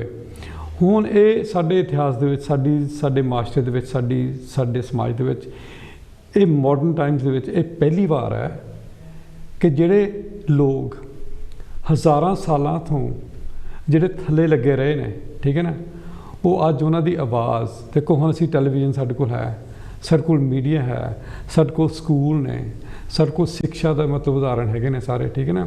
ਹੁਣ ਸਾਡੇ ਕੋਲ ਪੋਟੈਂਸ਼ੀਅਲ ਹੈ ਕਿ ਜੋ ਪਹਿਲਾਂ ਸਾਡੇ ਬਜ਼ੁਰਗ ਨਹੀਂ ਸੀ ਕਰ ਸਕੇ ਨਾ, ਅਸੀਂ ਕਰ ਸਕਦੇ ਹਾਂ, ਉਹ ਅਸੀਂ ਹੁਣ ਕਰ ਸਕਦੇ ਹਾਂ। ਉਹ ਮੇਰੀ ਪੋਜ਼ਿਟਿਵ ਮਤਲਬ ਮੇਰਾ ਪੋਜ਼ਿਟਿਵ ਮੈਸੇਜ ਹੈ। ਇਸ ਲਈ ਮੈਂ ਐਮਫਸਾਈਜ਼ ਕਰਨਾ ਚਾਹੁੰਦਾ। ਮੈਂ ਹਮੇਸ਼ਾ ਸਾਥੀਆਂ ਨੂੰ ਕਹਿੰਦਾ ਹੁੰਦਾ ਕਈ ਵਾਰ ਕਿ ਕਈ ਵਾਰ ਜਿਸ ਤਰ੍ਹਾਂ ਸਾਥੀ ਹੁਣ ਇੰਡੀਆ ਕਈ ਵਾਰ ਕਹਿੰਦੇ ਅਸੀਂ ਪੈਸੇ ਲਾਉਣੇ ਆਪਣੇ ਪਿੰਡਾਂ 'ਚ, ਇਹ ਕਰਨਾ ਉਹ ਕਰਨਾ, ਜ਼ਰੂਰ ਕਰੋ ਜੀ। ਜੇ ਮੈਨੂੰ ਕਦੀ ਕੋਈ ਪੁੱਛੇ ਨਾ, ਮੈਂ ਕਿਹਾ ਜ਼ਿਆਦਾ ਤੋਂ ਜ਼ਿਆਦਾ ਕਰਨਾ ਹੈ ਨਾ, ਜੇ ਤੁਹਾਡੇ ਪਿੰਡ ਜਿਹੜਾ ਸਕੂਲ ਹੈ, ਠੀਕ ਹੈ ਨਾ, ਉੱਥੇ ਜਿਹੜੇ ਲੋਕ ਹਿਸਟੋਰੀਕਲੀ ਥੱਲੇ ਲੱਗੇ, ਉਹਨਾਂ ਦੀ ਸਭ ਤੋਂ ਵੱਡਾ ਜਿਹੜਾ ਬੈਰੀਅਰ ਹੈ ਨਾ, ਉਹ ਇਸ ਲੈਕ ਆਫ ਗੁੱਡ ਐਜੂਕੇਸ਼ਨ। ਜੇ ਤੁਸੀਂ ਕੁਛ ਕਰਨਾ, ਜਾਂ ਸਕੂਲ ਦੀ ਤਰੱਕੀ ਦਾ ਕਰੋ, ਜਾਂ ਬੱਚਿਆਂ ਦੇ ਵਜ਼ੀਫੇ ਲਾਓ, ਠੀਕ ਹੈ ਨਾ। That's the biggest way forward. ਚਾਹੇ ਸਿੱਖ ਆ, ਚਾਹੇ ਬੁੱਧਿਸਟ ਆ ਜੀ, ਚਾਹੇ ਕ੍ਰਿਸਚਨ ਆ, ਚਾਹੇ ਮਿਨੋਰਟੀਜ਼ ਆ, ਉਹ ਸਾਰੇ ਬੰਦੇ ਇਹ ਗੱਲ ਕਹਿਣ ਲੱਗ ਪਏ ਇਕੱਠੇ ਹੋ ਕੇ ਵੀ ਜਿਹੜੇ ਹਿੰਦੂ ਤਿਉਹਾਰ ਹੈਗੇ ਆ, ਇਹ ਮਿਥਿਹਾਸ ਆ, ਇਹਨਾਂ ਵਿੱਚ ਕੁਛ ਨਹੀਂ। ਸਿੱਖ ਵੀ ਓਪਨਲੀ ਤੌਰ 'ਤੇ ਕਹਿੰਦੇ ਆ ਬਈ ਇਹਨਾਂ ਮੇਲਿਆਂ ਨਾਲ, ਇਹਨਾਂ ਜਗ੍ਹਾ ਨਾਲ, ਇਹਨਾਂ ਦੇ ਜਿਹੜੇ ਹੈਗੇ ਆ ਕਾਰੋਬਾਰ, ਸਾਡਾ ਕੋਈ ਤਾਲੁਕ ਨਹੀਂ ਹੈ, ਇਹ ਇਨਸਾਨ ਦੀ ਭਲਾਈ ਵਿੱਚ ਕੋਈ ਹਿੱਸਾ ਨਹੀਂ ਪਲੇ ਕੀਤਾ। ਤੇ ਜਿਹੜੇ ਬੁੱਧਿਸਟ ਉਹ ਵੀ ਇਹ ਗੱਲ ਕਹਿੰਦੇ ਆ, ਜਿਹੜੇ ਕ੍ਰਿਸਚਨ ਉਹ ਵੀ ਇਹ ਗੱਲ ਕਹਿੰਦੇ ਆ। ਲੇਕਿਨ ਸਵਾਲ ਉਸ ਉੱਥੇ ਆ, ਪਰ ਹਟਦੇ ਹੈ ਨਹੀਂ। ਫਿਰ ਵੀ ਜਾਣਦੇ ਹੋਏ, ਇੱਕ ਤਾਂ ਹੁੰਦਾ ਅਸੀਂ ਕਹਿੰਦੇ ਭੇਡ ਚਾਲ ਆ, ਭੇਡ ਚਾਲ ਤਾਂ ਆ ਜੇ ਅਸੀਂ ਨਾ ਸਮਝੀ ਨਾ ਮਤਲਬ ਜੀ, ਅਸੀਂ ਤਾਂ ਕਹਿੰਦੇ ਹਾਂ ਗਲਤ ਹੈ, ਲੇਕਿਨ ਗਲਤ ਕਹਿਣ ਦੇ ਬਾਵਜੂਦ ਫਿਰ ਅਸੀਂ ਘਰਾਂ 'ਚ ਦੀਵੇ ਬਾਲਦੇ ਹਾਂ। ਇੱਥੇ ਸਵਾਲ ਖੜਦਾ, ਕਿਉਂ ਨਹੀਂ ਇੱਦਾਂ ਹੋ ਰਿਹਾ? ਲੇਕਿਨ ਦੇਖੋ ਹੁਣ ਅਸੀਂ ਦਰਦੀ ਸਾਹਿਬ ਨੇ ਗੱਲ ਕੀਤੀ, ਕਹਿੰਦੇ ਵੀ ਚਲੋ ਮੌਕਾ ਆ ਗਿਆ ਵੀ ਲੋਕ ਇਕੱਠੇ ਹੋਣਾ ਸ਼ੁਰੂ ਹੋ ਗਿਆ, ਜਿੱਦਾਂ ਹੁਣ ਪੰਜਾਬ ਦੀ ਜਿਹੜੀ ਮੂਵਮੈਂਟ ਚੱਲਦੀ ਆ, ਜੀ ਹਾਂ, ਪਰ ਉਹ 'ਚੋਂ ਨਿਕਲਦਾ ਤਾਂ ਕੁਛ ਹੈ ਨਹੀਂ। ਨਹੀਂ ਦੇਖੋ, ਇਹ ਗੱਲ ਪੂਰੀ ਗੱਲ ਸਹੀ ਨਹੀਂ ਹੈ ਤੁਹਾਡੀ, ਤਾਂ ਯੂਵ ਗॉट ਗੁੱਡ ਪੁਆਇੰਟ, ਪਰ ਉਹ ਪੂਰਾ ਪੁਆਇੰਟ ਨਹੀਂ ਹੈ। ਇਹ 'ਚੋਂ ਨਿਕਲਦਾ ਹੈਗਾ, ਜ਼ਰੂਰ ਨਿਕਲਦਾ ਹੈਗਾ ਕਿ ਲੋਕ ਹੁਣ ਦੇਖੋ, ਤੁਸੀਂ ਜਦੋਂ ਅਸੀਂ ਗੱਲ ਕਰ ਰਹੇ ਸੀ ਪਹਿਲਾਂ, ਤੁਹਾਨੂੰ ਇੱਥੇ ਇੰਨਾ ਚਿਰ ਹੁਣ ਆਏ ਨੂੰ ਹੋ ਗਿਆ, ਇਹ ਹੁਣ ਹੀ ਮਤਲਬ ਸ਼ੁਰੂ ਹੋਇਆ ਨਾ ਕਿ ਜਿਸ ਤਰ੍ਹਾਂ ਅਸੀਂ ਤੁਹਾਡੇ ਕੋਲ ਇਹ ਮੀਡੀਅਮ ਹੈਗਾ, ਹੁਣ ਅਸੀਂ ਕੁਐਸਚਨ ਕਰ ਰਹੇ ਹਾਂ। ਹੁਣ ਸਾਡੀ ਵੀ ਰਿਸਪੌਂਸਿਬਿਲਿਟੀ ਬਣਦੀ ਹੈ, ਤੁਹਾਡੀ ਵੀ ਰਿਸਪੌਂਸਿਬਿਲਿਟੀ ਬਣਦੀ ਹੈ ਕਿ ਇਹਨੂੰ ਇਸ ਤਰ੍ਹਾਂ ਯੂਜ਼ ਕਰੀਏ ਕਿ ਲੋਕ ਅੱਗੇ ਵਧਣ, ਲੋਕ ਕੁਐਸਚਨ ਕਰਨ। ਜਿਹੜੀ ਦੇਖੋ, ਜਿਹੜੀ skepticism, questioning, not accepting received wisdom, ਕਿ ਜਿਸ ਤਰ੍ਹਾਂ ਪੰਜਾਬੀ 'ਚ ਕਹਿੰਦੇ ਆ, ਜਦੋਂ ਅਸੀਂ ਇਸ ਪੱਧਰ ਤੇ ਪਹੁੰਚੇ ਨਾ ਕਿ ਹਾਂ ਵੀ ਜੇ ਮੇਰੇ ਬਜ਼ੁਰਗਾਂ ਨੇ ਦੱਸਿਆ ਤਾਂ ਮਤਲਬ ਇਹ ਨਹੀਂ ਕਿ ਅੱਜ ਦੇ ਮਾਹੌਲ ਵਿੱਚ ਵੀ ਉਹੀ ਸਹੀ ਹੈਗਾ, ਉਸ ਤੋਂ ਬਾਅਦ ਅਸੀਂ ਤਰੱਕੀ ਕਰ ਸਕਦੇ ਹੈਗੇ ਹਾਂ। ਲਾਸਟ ਮੇਰਾ ਪੁਆਇੰਟ ਇਹ ਹੈ ਕਿ ਦੇਖੋ ਮੇਰੀ ਜਿਹੜੀ ਮੇਨ ਆਰਗੂਮੈਂਟ ਹੈ ਨਾ, ਮੇਰੀ ਆਬਜੈਕਸ਼ਨ ਹੈਗੀ ਇਹ ਦਿਨਾਂ ਤਿਉਹਾਰਾਂ ਦਿਵਸਾਂ ਨੂੰ, ਇਹ ਨਹੀਂ ਕਿ ਲੋਕ ਮਨਾਉਂਦੇ ਹੈਗੇ ਆ, ਇਹ ਕਿ ਇਹ ਅੱਜ ਕੱਲ੍ਹ ਹਥਿਆਰ ਬਣ ਚੁੱਕੇ ਨੇ। ਠੀਕ ਹੈ, ਦੀਵਾਲੀ ਹਥਿਆਰ ਬਣ ਚੁੱਕਿਆ ਹੈਗਾ, ਦੁਸਹਿਰਾ ਹਥਿਆਰ ਬਣ ਚੁੱਕਿਆ, ਜਿਹੜੇ ਤਾਕਤਵਰ ਨੇ, ਜਿਹੜੇ ਹੁਕਮਰਾਨ ਨੇ, ਉਹਨਾਂ ਦੇ ਹੱਥਾਂ ਵਿੱਚ ਇਹ ਹਥਿਆਰ ਬਣ ਚੁੱਕੇ ਨੇ ਹੁਣ। ਓਕੇ, ਰਾਜਪਾਲ ਸਿੰਘ ਜੀ ਤੁਹਾਡਾ ਬਹੁਤ ਬਹੁਤ ਧੰਨਵਾਦ। ਤੁਸੀਂ ਆਪਣਾ ਬਹੁਤ ਕੀਮਤੀ ਵਕਤ ਅੱਜ ਦਿੱਤਾ ਔਰ ਬਹੁਤ ਕੀਮਤੀ ਸੁਝਾਅ ਵੀ ਤੁਸੀਂ ਦਿੱਤੇ, ਬਹੁਤ ਕੀਮਤੀ ਤੁਸੀਂ ਆਪਣਾ ਜਿਹੜਾ ਸਟੱਡੀ ਤੁਸੀਂ ਦਿੱਤੀ ਹੈ, ਮੈਂ ਤੁਹਾਡਾ ਬਹੁਤ ਬਹੁਤ ਧੰਨਵਾਦ ਕਰਦਾ। ਜਿਹੜਾ ਅੱਜ ਦਾ ਜਿਹੜਾ ਪ੍ਰੋਗਰਾਮ ਸੀਗਾ ਇਹਦੇ ਵਿੱਚੋਂ ਬਹੁਤ ਕੁਝ ਸਿੱਖਣ ਨੂੰ ਮਿਲਦਾ। ਇੱਕ ਤਾਂ ਵੱਡੀ ਗੱਲ ਇਹ ਹੈ ਕਿ ਸਾਨੂੰ ਹਾਲਾਤ ਦੇ ਜਿਹੜੀ ਸਾਡੀ ਸਮਝ ਆ ਉਹ ਤੋਂ ਕੰਮ ਲੈਣਾ ਚਾਹੀਦਾ। ਜਿਹੜੇ ਤਰਕ ਵਾ, ਜਿੰਨਾ ਚਿਰ ਅਸੀਂ ਇਹ ਨਹੀਂ ਸੋਚਣ ਲੱਗ ਪੈਂਦੇ ਵੀ ਸਹੀ ਕੀ ਹੈ ਅਤੇ ਗਲਤ ਕੀ ਹੈ, ਉਨਾ ਚਿਰ ਸਾਡਾ ਮਸਲਾ ਹੱਲ ਨਹੀਂ ਹੋਣਾ। ਇਹ ਫੈਸਲਾ ਕਰੋ। ਦੂਜੀ ਗੱਲ ਸਾਂਝੀਆਂ ਵਿਚਾਰਾਂ ਵਿੱਚ ਜਿਹੜਾ ਵਿਸ਼ਾ ਹੁੰਦਾ ਹੈ, ਸਾਡੇ ਸੁਮਨ ਸਾਹਿਬ ਆਏ ਸੀਗੇ, ਉਹਨਾਂ ਨੇ ਦੁਸਹਿਰੇ ਦੀ ਗੱਲ ਕਰਕੇ ਨਾਲ ਉਹਨੇ ਇਹ ਵੀ ਕਹਿਤਾ ਜਿਹੜੇ ਬਾਬਾ ਸਾਹਿਬ ਨੂੰ ਮੰਨਣ ਵਾਲੇ ਆ ਉਹ ਬਹੁਤ ਧਰਮ ਦੀ ਗੱਲ ਕਿਉਂ ਕਰਦੇ ਆ, ਉਹਨਾਂ ਨੂੰ ਇਤਰਾਜ਼ ਇਸ ਗੱਲ ਦਾ। ਮੈਨੂੰ ਬਹੁਤ ਪੜ੍ਹੇ ਲਿਖੇ ਬੰਦੇ ਆ, ਮੈਨੂੰ ਬੜਾ ਹੈਰਾਨ ਕਿ ਵੀ ਅੱਜ ਤੱਕ ਗੱਲ ਹੀ ਆਪਾਂ ਦੁਸਹਿਰੇ ਦੀ ਕਰਦੇ ਹਾਂ। ਜਦੋਂ ਬਾਬਾ ਸਾਹਿਬ ਦੇ ਬਹੁਤ ਧਰਮ ਦੀ ਗੱਲ ਕਰਾਂਗੇ ਉੱਥੇ ਤੁਸੀਂ ਵਿਚਾਰ ਰੱਖਿਓ, ਉੱਥੇ ਮੈਂ ਤੁਹਾਨੂੰ ਉਹਦਾ ਜਵਾਬ ਵੀ ਦਊਂਗਾ। ਕਿਉਂਕਿ ਅੱਜ ਦੇ ਮੌਕੇ 'ਤੇ ਮੈਂ ਬਹੁਤ ਧਰਮ ਦੀ ਗੱਲ ਕਰਾਂ ਜਾਂ ਡਾਕਟਰ ਅੰਬੇਡਕਰ ਦੀ ਗੱਲ ਕਰਾਂ ਜਾਂ ਹੱਕਾਂ ਦੀ ਗੱਲ ਕਰਾਂ, ਉਹ ਜਾਇਜ਼ ਨਹੀਂ ਹੋਵੇਗਾ। ਅੱਜ ਦੁਸਹਿਰੇ ਦੀ ਗੱਲ ਸੀ ਵੀ ਇਹ 'ਚੋਂ ਅਸੀਂ ਕਿੱਦਾਂ ਨਿਕਲਣਾ ਚਾਹੀਦਾ। ਅਤੇ ਅੱਜ ਰਾਜਪਾਲ ਸਿੰਘ ਜੀ ਆਏ, ਉਹਨਾਂ ਦਾ ਧੰਨਵਾਦ। ਬਾਕੀ ਸਾਡੇ ਟੈਕਨੀਸ਼ੀਅਨਸ, ਕਾਂਸ਼ੀ ਟੀਵੀ ਦਾ ਪੂਰਾ ਸਟਾਫ ਜਿਹੜਾ, ਉਹਨਾਂ ਸਾਰਿਆਂ ਦਾ ਧੰਨਵਾਦੀ। ਔਰ ਕਾਲਾਂ ਦਾ ਵੀ ਫਕੀਰ ਚੰਦ ਚੌਹਾਨ ਜੀ, ਪ੍ਰੇਮ ਮਾਨ ਜੀ, ਬਿਰਦੀ ਸਾਹਿਬ ਅਤੇ ਸੁਮਨ ਸਾਹਿਬ ਸਾਡੇ ਰੈਗੂਲਰ ਕਾਲਰ ਹਨ, ਉਹ ਬਹੁਤ ਵਧੀਆ ਵਿਚਾਰ ਰੱਖਦੇ ਹਨ। ਲੇਕਿਨ ਅੱਜ ਉਹਨੇ ਬਹੁਤ ਧਰਮ ਦੀ ਵਿੱਚ ਗੱਲ ਜੀ ਕਰਕੇ ਮੈਨੂੰ ਥੋੜ੍ਹਾ ਜਿਹਾ ਹੈਰਾਨ ਜਿਹਾ ਕੀਤਾ। ਬਾਕੀ ਆਪਾਂ ਮਿਲਾਂਗੇ ਕਿਸੇ ਹੋਰ ਵਿਸ਼ੇ ਦੇ ਨਾਲ ਅਗਲੇ ਹਫ਼ਤੇ। ਅਤੇ ਗਲਤੀ ਫਲਤੀ ਤਾਂ ਆਪਾਂ ਕਰੀਦੀ ਨਹੀਂ, ਮਾਫ਼ ਨਾ ਕਰਿਓ। ਅਤੇ ਤੁਹਾਨੂੰ ਮਿਲਾਂਗੇ ਅਗਲੇ ਹਫ਼ਤੇ। ਜੀਣੇ ਵਾਸਤੇ ਰਹੋ। ਹਾਂਜੀ, ਬਾਕੀ ਸਾਰਾ ਜਿਹੜਾ ਪ੍ਰੋਗਰਾਮ ਹੈਗਾ ਤੁਹਾਡੇ ਮੁਤਾਬਕ। Thank you very much. See you next week.